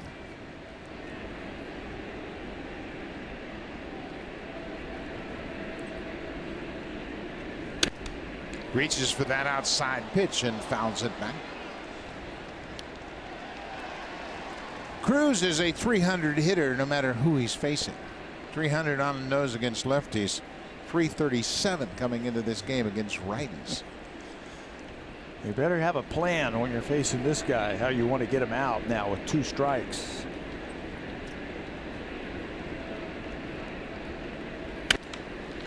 Up in the air. Not that deep. Carrera calls for it. Pilar is staying over in center as far away as he can get. Didn't even attempt to go over there and distract him. Carrera's got it, and I'm going to stay in center.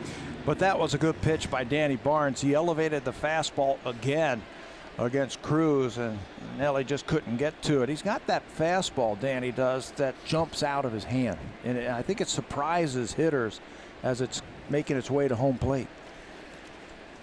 Sneaky quick. That's what hitters will talk about. He's got a sneaky fastball. Kyle Seager's 0 for 2 with a strikeout. 2 away. Top of the 6th. Blue Jays with a 3-0 lead. Jays got a run in the second on a Devin Travis ground ball, and Jose Bautista has hit a 2-run home run tonight. That came in the 3rd.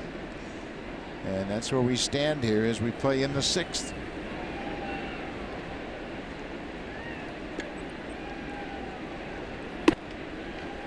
Two and 0. Barnes is known as a strike thrower. Got a fastball, slider, and a changeup. And he is a type of guy who can come in and out of that bullpen and just throw you strikes. Not afraid to use his changeup whenever he needs it.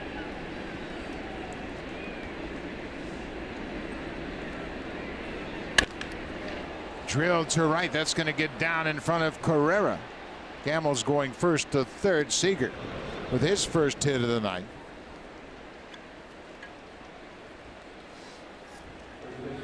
So Barnes gets Cruz, but gives up the 2-out single to Seager. Now Danny Valencia, righty.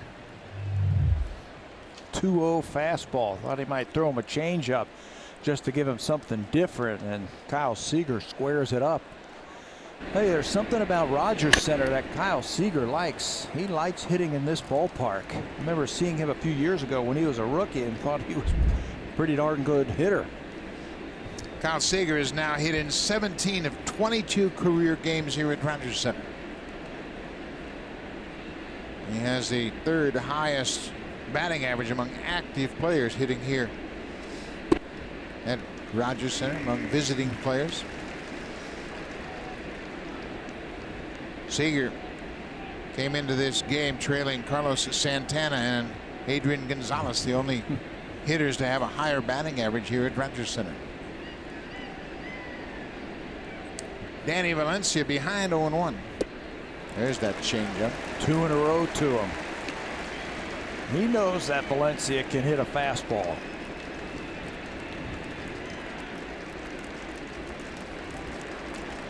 Tony Zych loosening up on the right. Gene Machie has been up earlier. Continues to throw.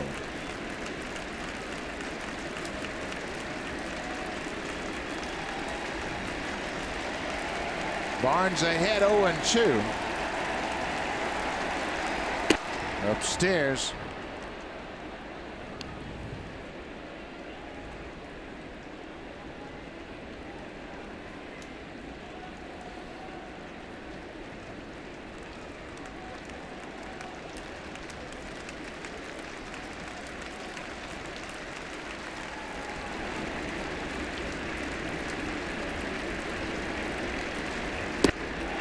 Another changeup. Valencia strikes out. The Mariners hit a couple of hits, but strand a pair. We'll go to the bottom of the 6th. Blue Jays have a 3-0 lead.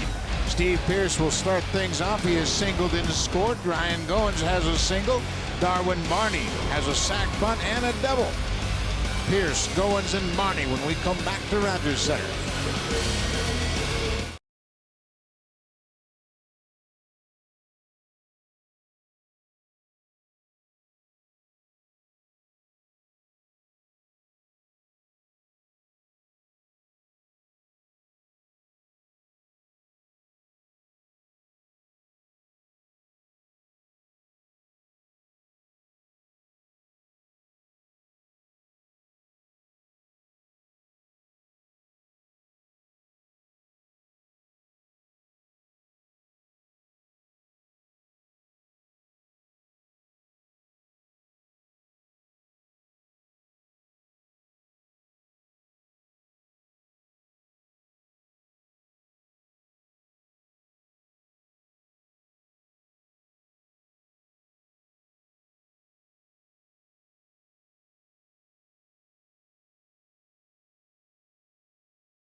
And CF Toronto Eaton Center are the official team shops for your Toronto Blue Jays.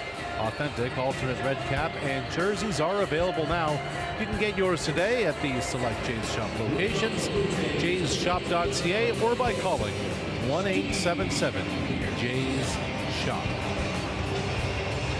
Thank you very much, Arash. And we are back at the ballpark. New pitcher into the ball game for the Mariners is Gene Machie. He is now 35 years old. He's out of Venezuela, El Tigre. Venezuela is where he was born. Been around a long time. He was just selected by Seattle for their AAA team in Tacoma on May the 2nd, so he's only had 5 1/3 innings this season with 4 walks, and that'll make that whip at 1.5. He was signed by the Phillies originally in 2000, and after 13 years in the minor leagues, he was called up by the Giants in 2012. Machie's been around a long time, and he's played with a lot of teams. Spent a couple of years with the Blue Jays in Double-A New Hampshire, 2007 and 2008. Working to Steve Pearce. Pearce is 1 for 2. Pearce scored the first run of the ball game, had a leadoff single in the second. Goins singled right behind him. Darwin Barney bunted the 2 base runners over to second and third, and then Devin Travis hit a ground ball to short to score Pearce. And he knows that Steve Pearce likes that fastball on the first pitch, so he throws him a breaking ball, and he throws him another one. Pearce had a check swing tapper back to the mound in the third, and he's not pleased about that check swing there. He's a power pitcher, Machie, and he'll come right after you. See, he sets that ball in there in that split grip that he sets right in his fingers, so he doesn't have to change to it when he goes to it.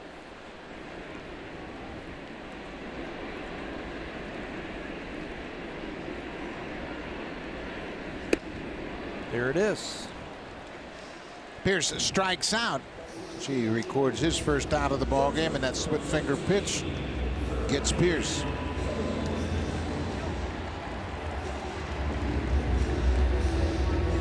Machie has pitched literally all over the world. He has pitched in Mexico. He's pitched in winter ball in Venezuela. Pat mentioned he came up with the Giants in 2012, got into 8 games.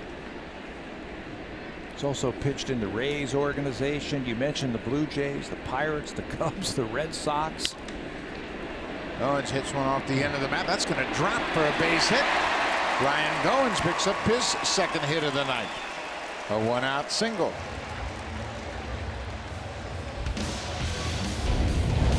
Super Slow-Mo Cam. Brought to you by the Samsung QLED, the next innovation in TV.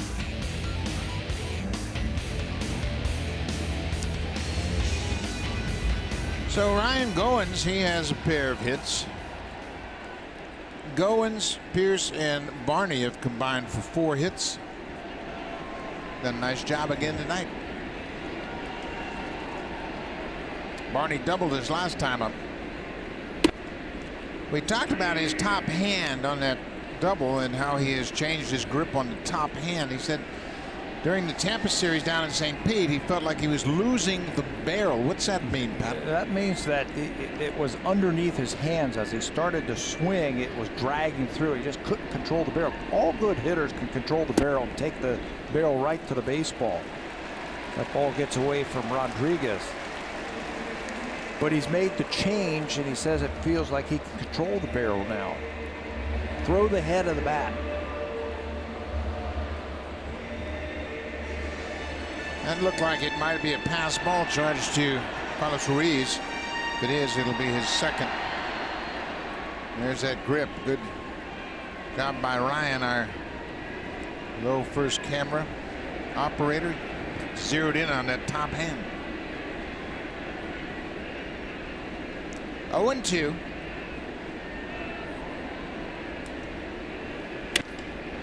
Barney pokes it through the right side. Goins is going to be stopped as they got to it quickly. Goins holds up at third. Barney with his second hit of the night. Another 2-strike hit for Darwin Barney. Another 2-strike hit for the Blue Jays tonight. Darwin's done a terrific job battling when he gets to 2 strikes. Here comes the splitter again. You don't overcommit. just slash that ball, just shoot it the other way. There's a big hole on the right side as they're in a little bit of a shift, and he finds the hole on the right side. Barnes came into this game batting .243 with 2 strikes. The major league average with 2 strikes is .170. He's really been a tough hitter when he gets to 2 strikes.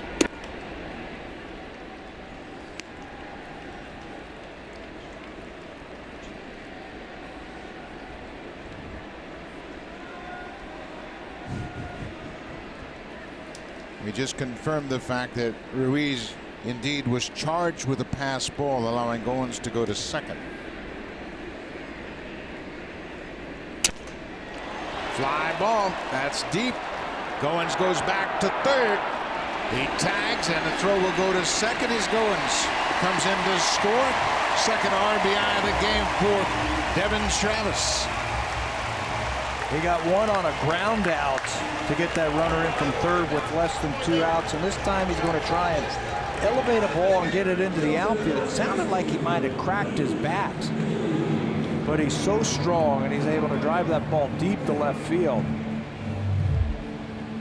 McGee with a pitch on the inner half. Devin hits it off the end of the bat, cracks the bat, but strong enough to get it deep to left field to score another run. Well, you can see he packed the bat all the way back to the dugout. That bat deserves a proper burial. He got an RBI with it. Luke Maile, the catcher, goes after the first pitch. 4-0 Blue Jays. They've out-hit the Mariners 9-5.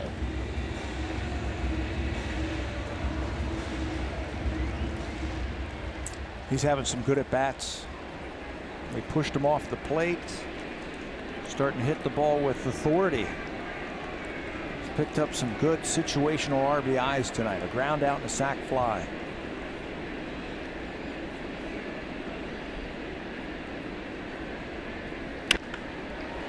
On the ground, but there's the second baseman, Taylor Motter.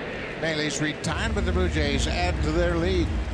Devin Travis with a sac fly. He's driven home 2. The Blue Jays have a 4-0 lead.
Broadcast is presented by authority of Rogers Blue Jays Baseball Partnership and may not be reproduced or retransmitted in any form. And the accounts and descriptions of this game may not be disseminated without the express written consent of Rogers Blue Jays Baseball Partnership. Another good job by the Blue Jays. Jose Bautista, he put a dent in that foul netting down the left field line. Picked up another home run. Bautista has hit 2 home runs on this homestand. That home run came in the 3rd inning. Gave the Blue Jays a 3-0 lead at the time. They have since added a run, now 4-0 Jays.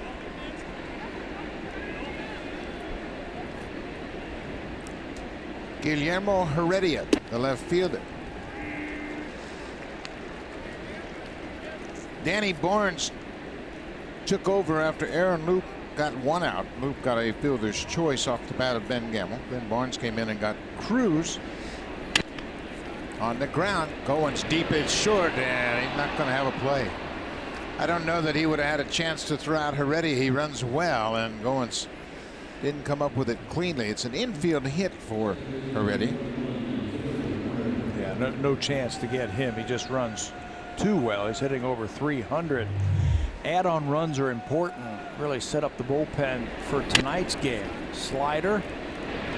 Yeah, once that ball got by Barney, I don't think Goins was going to throw him out. It's just too far, and Heredia runs too fast. Leadoff single starts the 7th. Taylor Motter 1 for 2.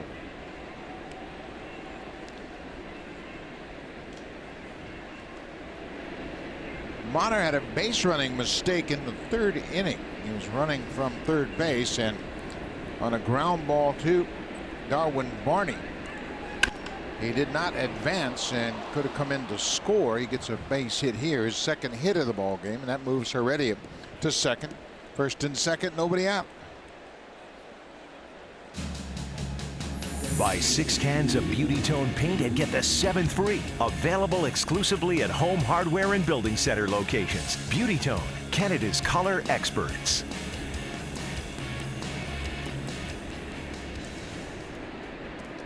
J.P. Howell, left-hander, just sitting down. He was throwing, and Ryan Tepera is standing by. Looks like he's ready if needed.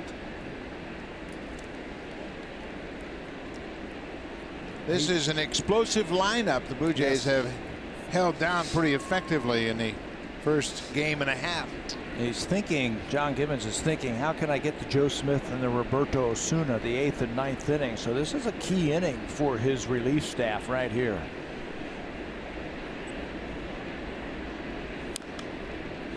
Carlos Ruiz with a big swing and a foul at home plate.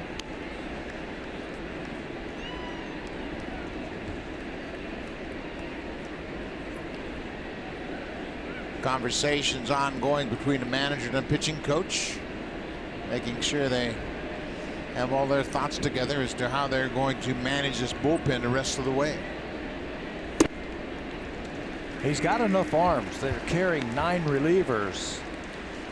You know, with a lot of question marks in the starting rotation, that allows the Blue Jays to carry some extra arms down in that bullpen so they can massage this, navigate it, whatever you want to call it, to get to the back end of this game. Change up, good block by Maile. Carlos Ruiz, the catcher, 38 years old. He signed as a free agent with the Phillies. Came to the big leagues for the first time in 2006. Lays off that changeup. Good job by Maile. You say, well, what's the big deal about that? Well, keeps the double play in order.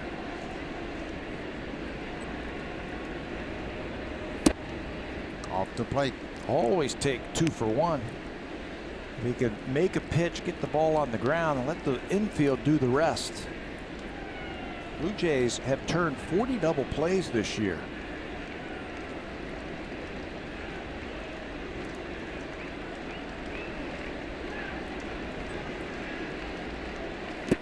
Way outside. 3-2 now.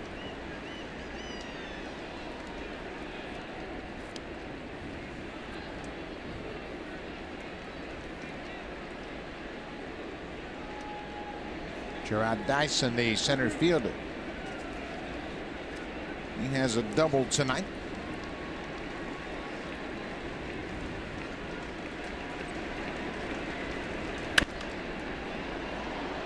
Out of play.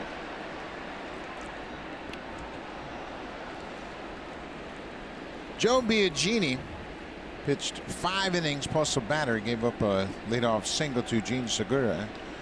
And Gibbons went to the pen. Aaron Loup faced 1 batter. Now Danny Barnes. He got 2 outs in the 6th.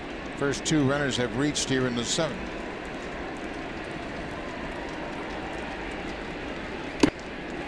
Cut on and missed. Ruiz strikes out. Second time Ruiz has gone down swinging. Joe Biagini with his longest outing of his big league career. 5 innings plus a batter, 68 pitches, 4 hits, and no walks again, Pat. Got his team into the 6th inning. Just faced that one batter in the 6th inning, giving up the hit to Segura. Just 4 hits, no earned runs, no walks again for Biagini. You were asking me today, what did you think of his last start? He was Joe Biagini, and he was that again tonight. Throw strikes, work quickly. You got a lot of good defensive plays behind you. Now it's up to the bullpen to take it home. Yeah, everybody made a big deal about Biagini making the transition from bullpen to starter. And actually, he's been a starter his whole life, so he's got that mindset. Pace yourself. And tonight it looked like he was running out of gas. Yes, in that 6th inning, his curveballs just started elevating and they were just spinning. And Pete was telling him, I want you to treat this just like a long relief outing. And he got him into the 6th inning. Jarrod Dyson had a double off the glove of Carrera back in the 3rd. He was one of 2 base runners stranded in the 3rd inning. Mariners no runs on 7 hits. The Blue Jays 4 runs on 9 hits.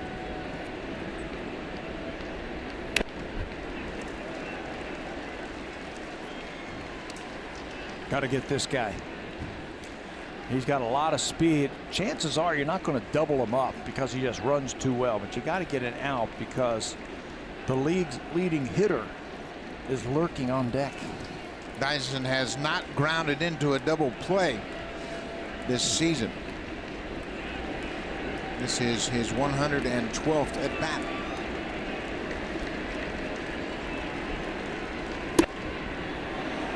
Good idea. Shot at that inside corner. Yeah, that was a good idea. He had him looking out over the plate for something. He tried to slip a fastball by him, and he just missed.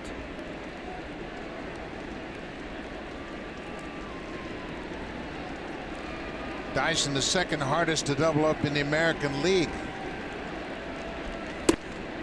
Strike 3 count. He went back to the inside corner and found it this time. Back-to-back strikeouts for Barnes after back-to-back singles to start the inning. John Gibbons on his way out to the mound. Gene Segura, the leadoff man, is the scheduled batter. Danny Barnes, 3 strikeouts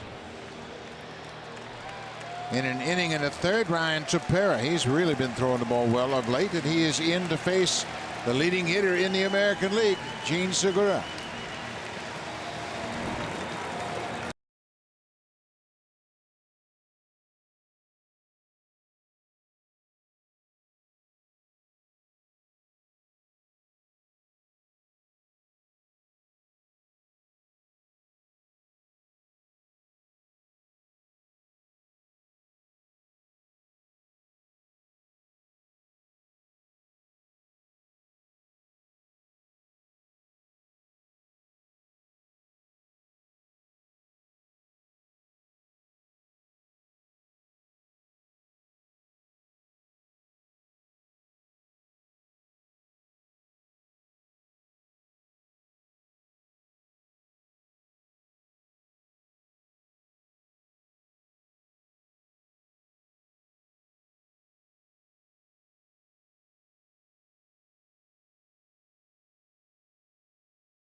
With 2 aboard and 2 outs, this will be his 15th appearance, and Pat, he's really starting to throw the ball very well. Starting to put up some pretty good numbers. Lefty hitting 154 against him. He's 2-1 already with a save.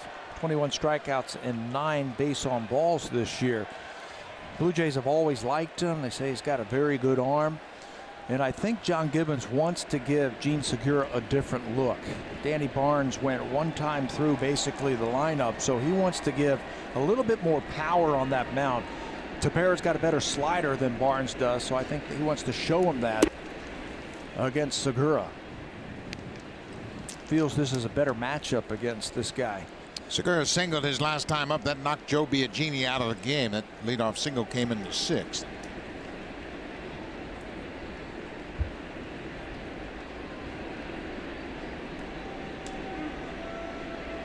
Tepera with 21 strikeouts in 19 in the 3rd inning.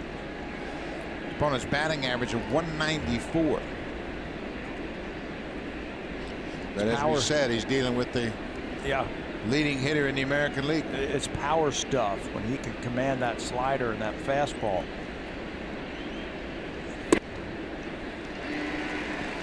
.96 with movement. That'll work. You don't have to place it when you throw that hard and you've got late action. Tough to square that thing up. It's moving so much.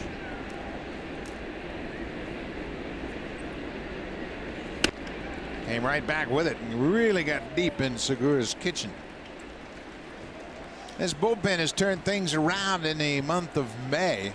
They have led the American League in innings pitched this season, but since the start of May, they pitched very well. Well, just like the offense, who've turned it around in the month of May, the bullpen is doing the same thing. They got the 4th best average in the American League, earned run average, 4th best opponent's average. And I like the strikeouts per 9 inning. When you've got some guys coming out of that bullpen throwing gas like that, shutting down innings with runners on base, it's going to help you win a lot of games. 1-2 in the air. Carrera backing up. He's got plenty of room, and he makes the catch. Ryan Tepera strands a couple of inherited base runners. They'll go to the bottom of the 7th. The Blue Jays with a 4-0 lead. Bullpen continues to throw up some zeros.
Blue Jays Baseball live with the MLB.com at-bat mobile app.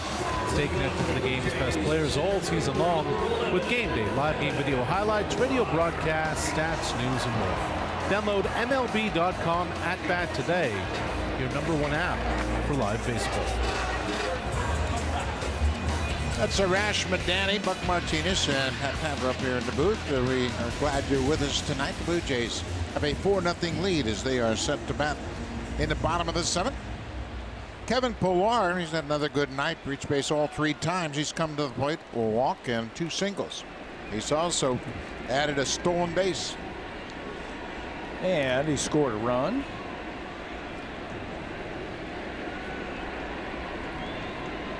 Got that on-base percentage up to .363. Made on base 3 times tonight.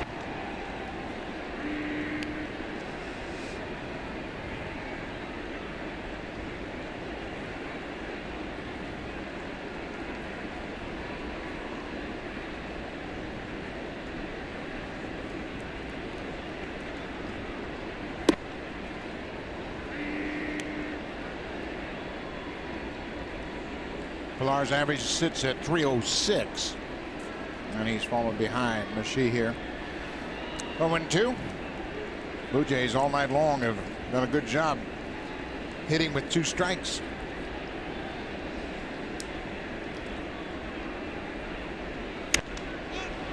Popped up. Middle of the infield. Seager takes charge. The third baseman makes the catch. Pillar's retired for the first time tonight.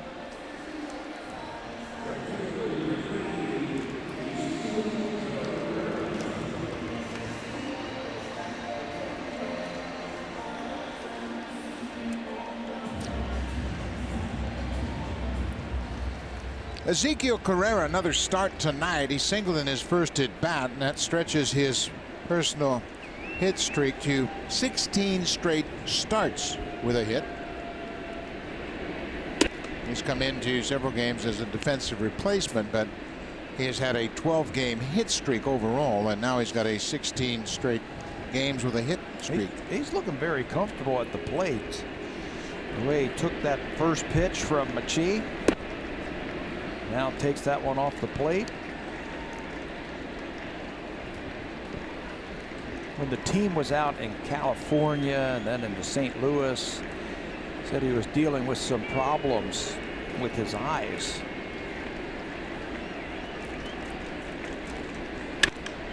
It's this one high and deep to right. Gamble looking up. It is off the wall. Carrera is headed for second. He'll get there with a stand-up double. No problem with his eyes now. None right now, the way he is swinging it. Drive of the Game is brought to you by Honda, official vehicle of the Blue Jays and proud fan since 1977. For the second time on this homestand, Jose Bautista is going to hit a home run. Change up down and in, and he's able to keep that ball fair down the left field line, about halfway up the foul pole as he clangs it off of that. Second time that he has homered here. First home run against Seattle. 2 more RBIs for Bautista. Tonight's drive of the game.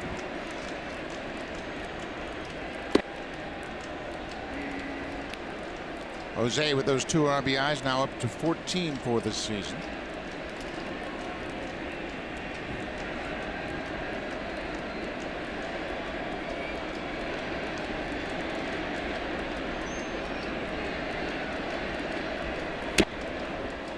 Check swing, bouncing ball to third, and that ball kicks foul.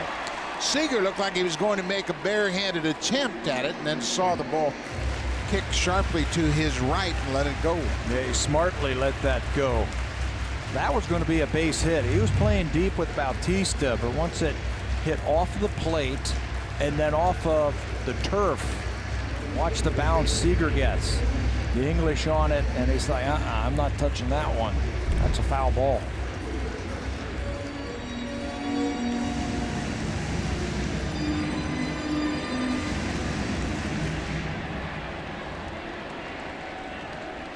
Bautista in the hole, 0-2.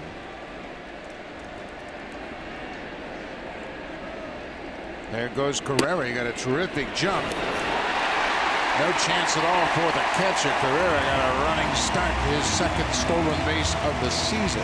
How about that heads-up play? Machi gave him just one look, and he's very deliberate to the plate. Carrera picked up on that, and he makes it easily, even with a good throw from Ruiz right on the bag. Carrera's already there. Now the infield has to come in. Carrera knows Machi very well. They are teammates in winter ball. They both play for Magallanes in Venezuela. So he knew that Machi has problems holding runners on. So when he got the second base and saw him focused on Bautista, he picked his pocket. Louis Rivera giving him some last words of assignment. He was running on that last swing from Bautista. 1-2 pitch. Bautista fighting off that backup breaking ball. That thing didn't break, just kind of stayed on the inner part of the plate, and he's able to foul it out of play. He's checking to make sure he didn't break his bat. He's looking to pick up his third RBI of the night. It's like the Blue Jays might be playing the contact play where they're going to try and steal a run here on a ground ball. Put the pressure on that defense to field it cleanly and throw it cleanly to home. There's that good splitter. Down and in with the break, and Bautista strikes out. That's the second out of the inning.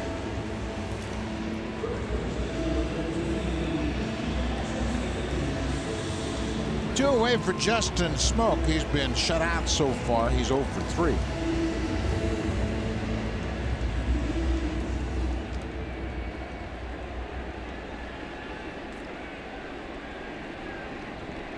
Blue Jays have had their chances tonight. Score more runs than just the 4. They've left at least one runner on base in every inning. But that third inning,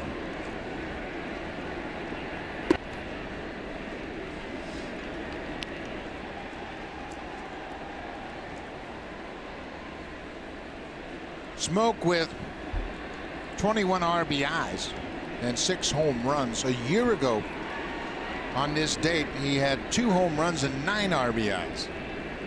Didn't hit his 6th home run until June 8th. That's off the end of the bat. Segura from the outfield grass makes the throw to first, and the Blue Jays leave a base runner. They've stranded 6, but will go to the 8th. Blue Jays have a 4-0 lead.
Eastern, 12:30 Pacific on Sportsnet 360 and Sportsnet Now. James Hinchcliffe having some issues with the car. He said, we're trying to make some magic happen to be out on the track tomorrow. But we'll see if the Canadian can get it done in IndyCar. He certainly has had a very storied career. Returned to racing once again. That's beautiful news. Top of the 8th, it'll be Gamble, Cruz, and Seager for Seattle. They trail by 4. Ryan Tepera, the 4th Blue Jay pitcher to work tonight. Biagini started. Luke had a 1/3 of an inning. Danny Barnes an inning and a 1/3, and now Ryan Tepera. he made quick work of Gene Segura to end the 7th inning. He's earned this 8th inning. Got to stretch him out just a little bit more. This is exactly what Pete Walker was hoping for, that he would have 2 or 3 options to pitch in the 7th, 8th, 9th inning, and obviously the 9th inning most of the time is going to be Osuna, but now he's got 3 or 4 candidates that he can count on later on in the game. Barnes and Leone has thrown well. Tepera has thrown really well. Smith, of course, has taken over. I think if this was 3-0, we might see Joe Smith. It's a big inning for the Blue Jays because you're dealing with the heart of the order of the Seattle Mariners. No one's throwing right now, so this is Tepera's growth into very important innings.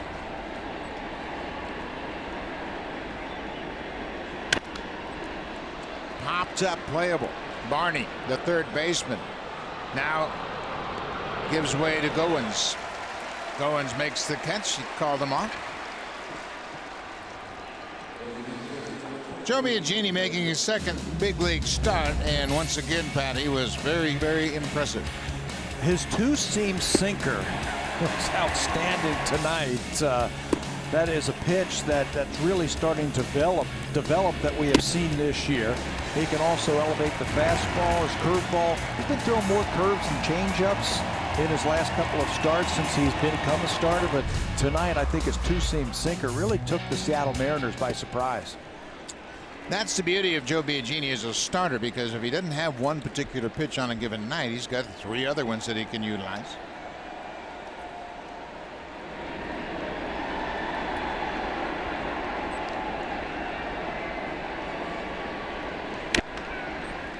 Right back to Tepera. Cruz is retired. The big slugger 0 for 4 tonight. This is a very good hitting ball club, but it certainly isn't the same without Robinson Cano in the lineup. Their big lefty second baseman. He is a terrific hitter and has always hit well in this ballpark.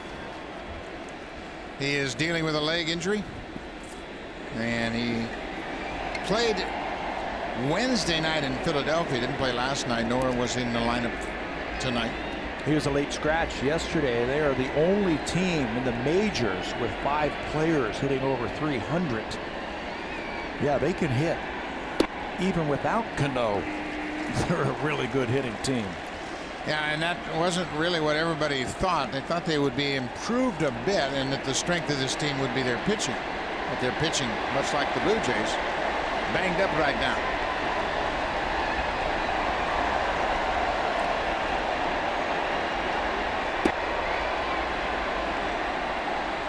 Like it hit the top of the strike zone, but it's a ball and a strike, 2 outs.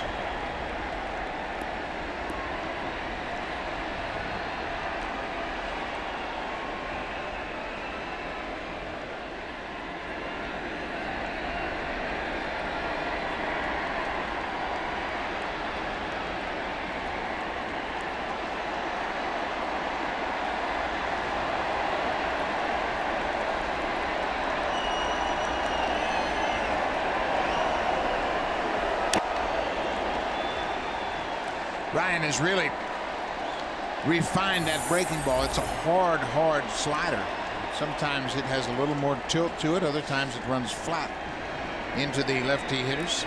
And he still has that power fastball. He says, I've got a lot of confidence in my 4-seam fastball. I can pitch up in the strike zone with it. Turning the ball over at times. These are some big innings for him. And with every game, he's gaining a lot of confidence too.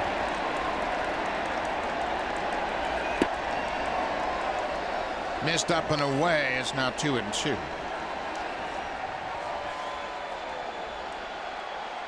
Zach Curtis got into the game last night.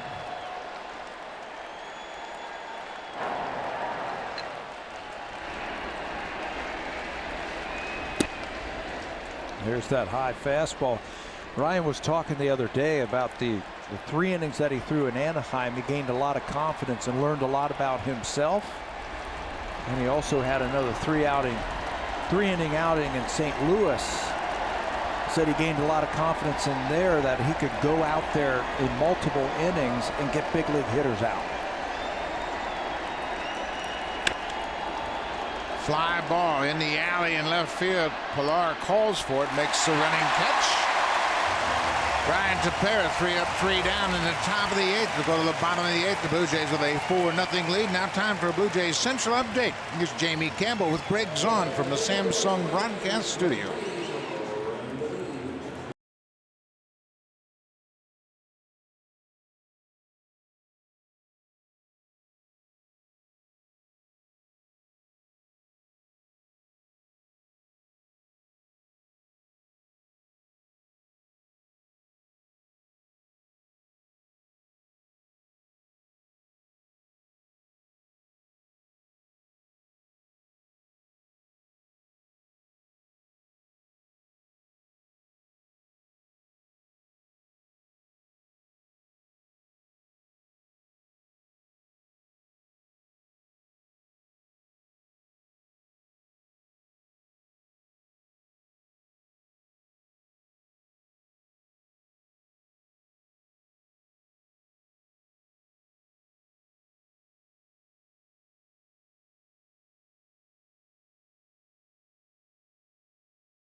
family, and friends. You can entertain from 16 to 300 guests.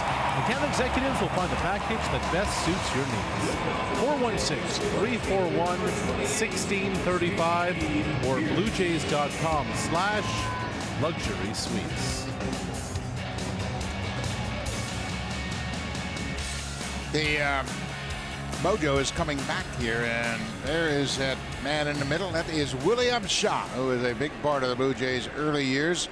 He is with Jerry Howarth and Joe Siddall, Tom Young in the radio booth.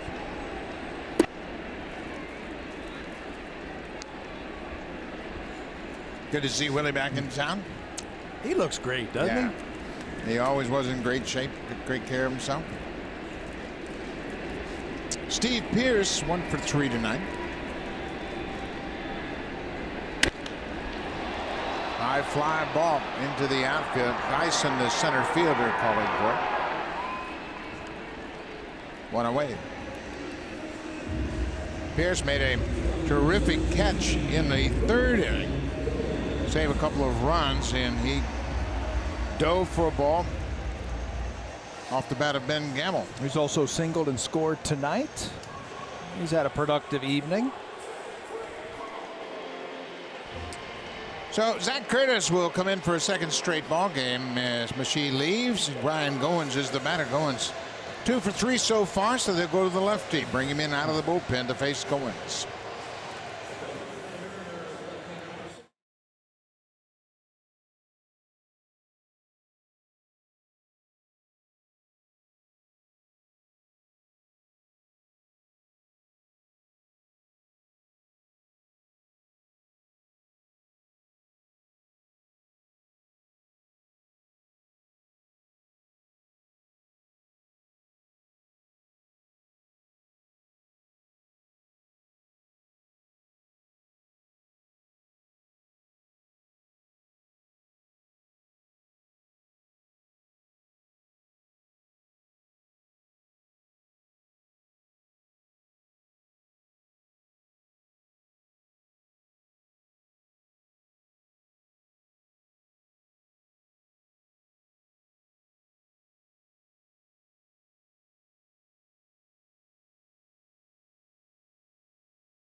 Worked an inning, had a strikeout. He hit Chris Coughlin with a pitch. He joined the club yesterday, called up from Double-A Arkansas. Yeah, right from Double-A right to the big leagues. So get him into the game. He pitched last night. He's pitching again tonight. He held lefties just 3 hits and 17 at bats while he was in Double-A. So he'll get another left-hander tonight. He throws about 92, 93 with his fastball. Uses his slider. Not a real big guy, but he's got a nice little arm. He's listed, excuse me, Buck, at just 5'9".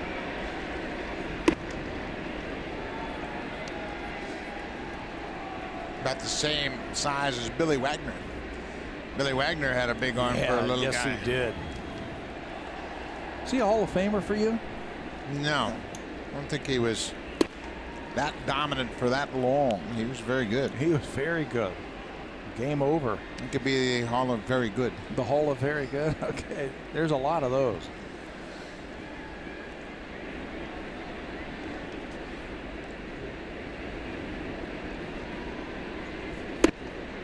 Good slider. Going 2 for 3. 2 more hits tonight. He pumped his average up to 228.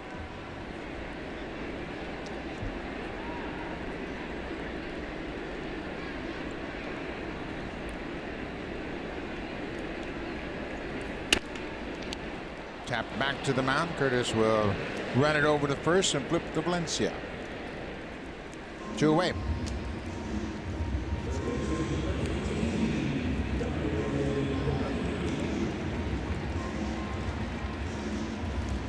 Darwin Barney, he too has had a big night at the plate. He had a sac bunt in the second that led to the first Blue Jays run. Then he doubled in the fourth, singled in the sixth. Barney's up to 324. Always finds a way to get something done when he gets a start.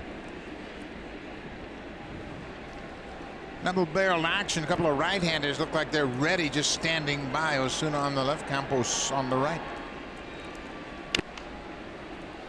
Squibbed off the end of the bat. Curtis takes his time, comes in and gets the two men he's faced. The Blue Jays go quietly in the bottom of the eighth. They'll go to the ninth. Blue Jays pitching a shutout. Who's it going to be? Looks like it might be Osuna.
Sportsnet. Presented by the rugged Honda Pioneer Off-Road family. Your adventure begins here.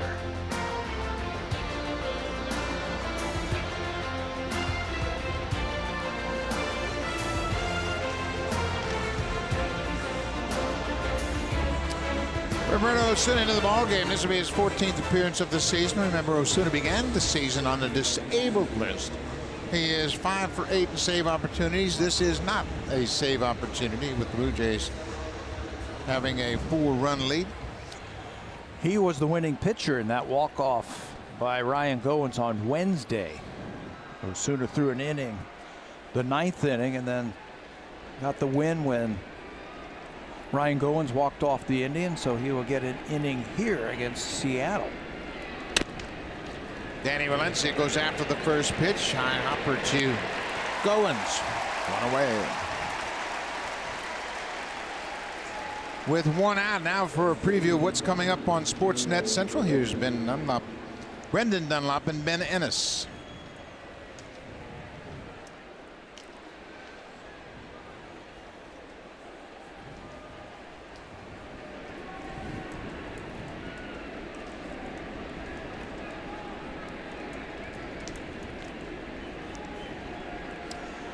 Thanks, fellas. That's coming up right after the game, so make sure you check that out. Guillermo Heredia takes a strike from Osuna. Osuna's command has been terrific over his last several outings, throwing strike after strike. That's the Osuna that we have seen over the last couple of years, just pounding that strike zone with that four-seamer.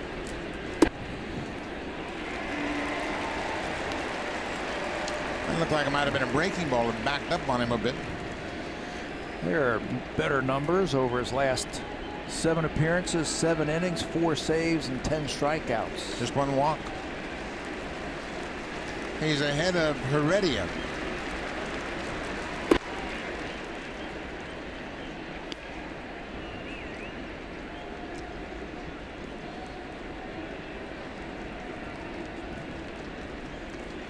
Again, the bullpen doing a terrific job tonight in support of Joe Biagini. Biagini is the pitcher of record. He's in line for his first win as a starter.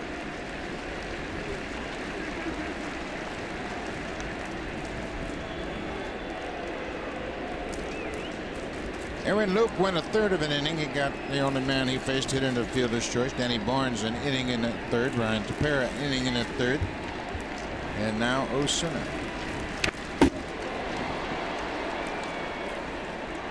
You know what else has come back for Osuna? His fastball. He's always had the fastball command, but we're starting to see some ticks up to 95, 96. His last outing.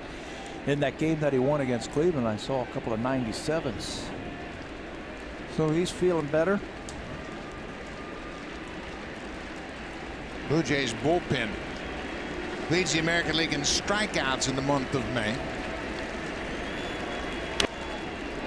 They are fourth in ERA, opponent's batting average, and second in innings pitched.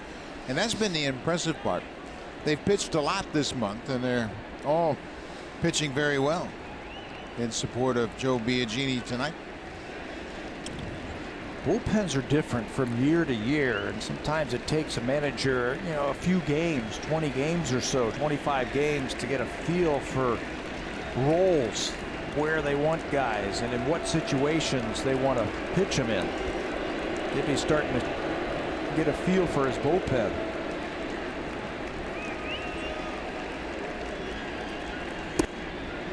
Changeup outside. It's 2-2.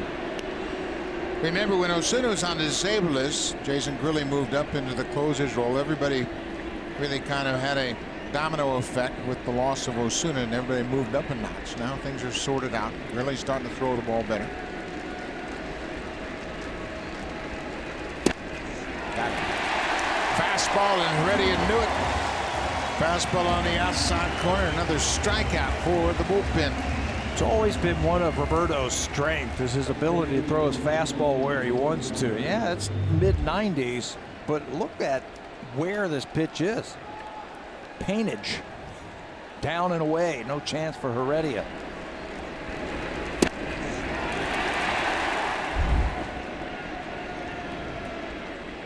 Two outs. Taylor Motter is 2 for 3. A pair of singles.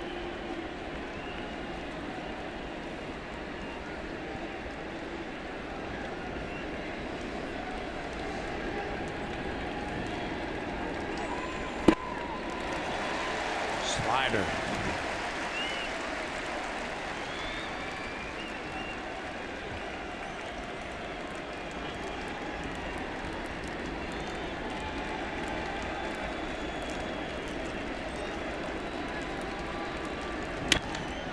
Ball is hit hard, but it's going to hook foul under that fourth level. Mentioned Motter's got some power. 10 doubles and 5 home runs coming into this game, and the Mariners are down to their last strike.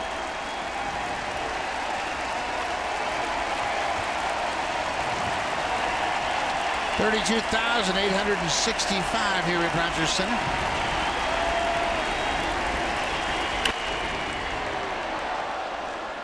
This guy's a tough out, isn't he? He is. He really gets on top of that baseball. It looks like Dylan Overton will start for the Mariners tomorrow, matched up against Marcus Stroman. Overton's a lefty. Pre-game show, JB and Greg at 12:30. We'll follow after that. And then Sunday on Mother's Day, Bobblehead Day, Mother's Day, and the return of Aaron Sanchez. 1-2. He wouldn't chase.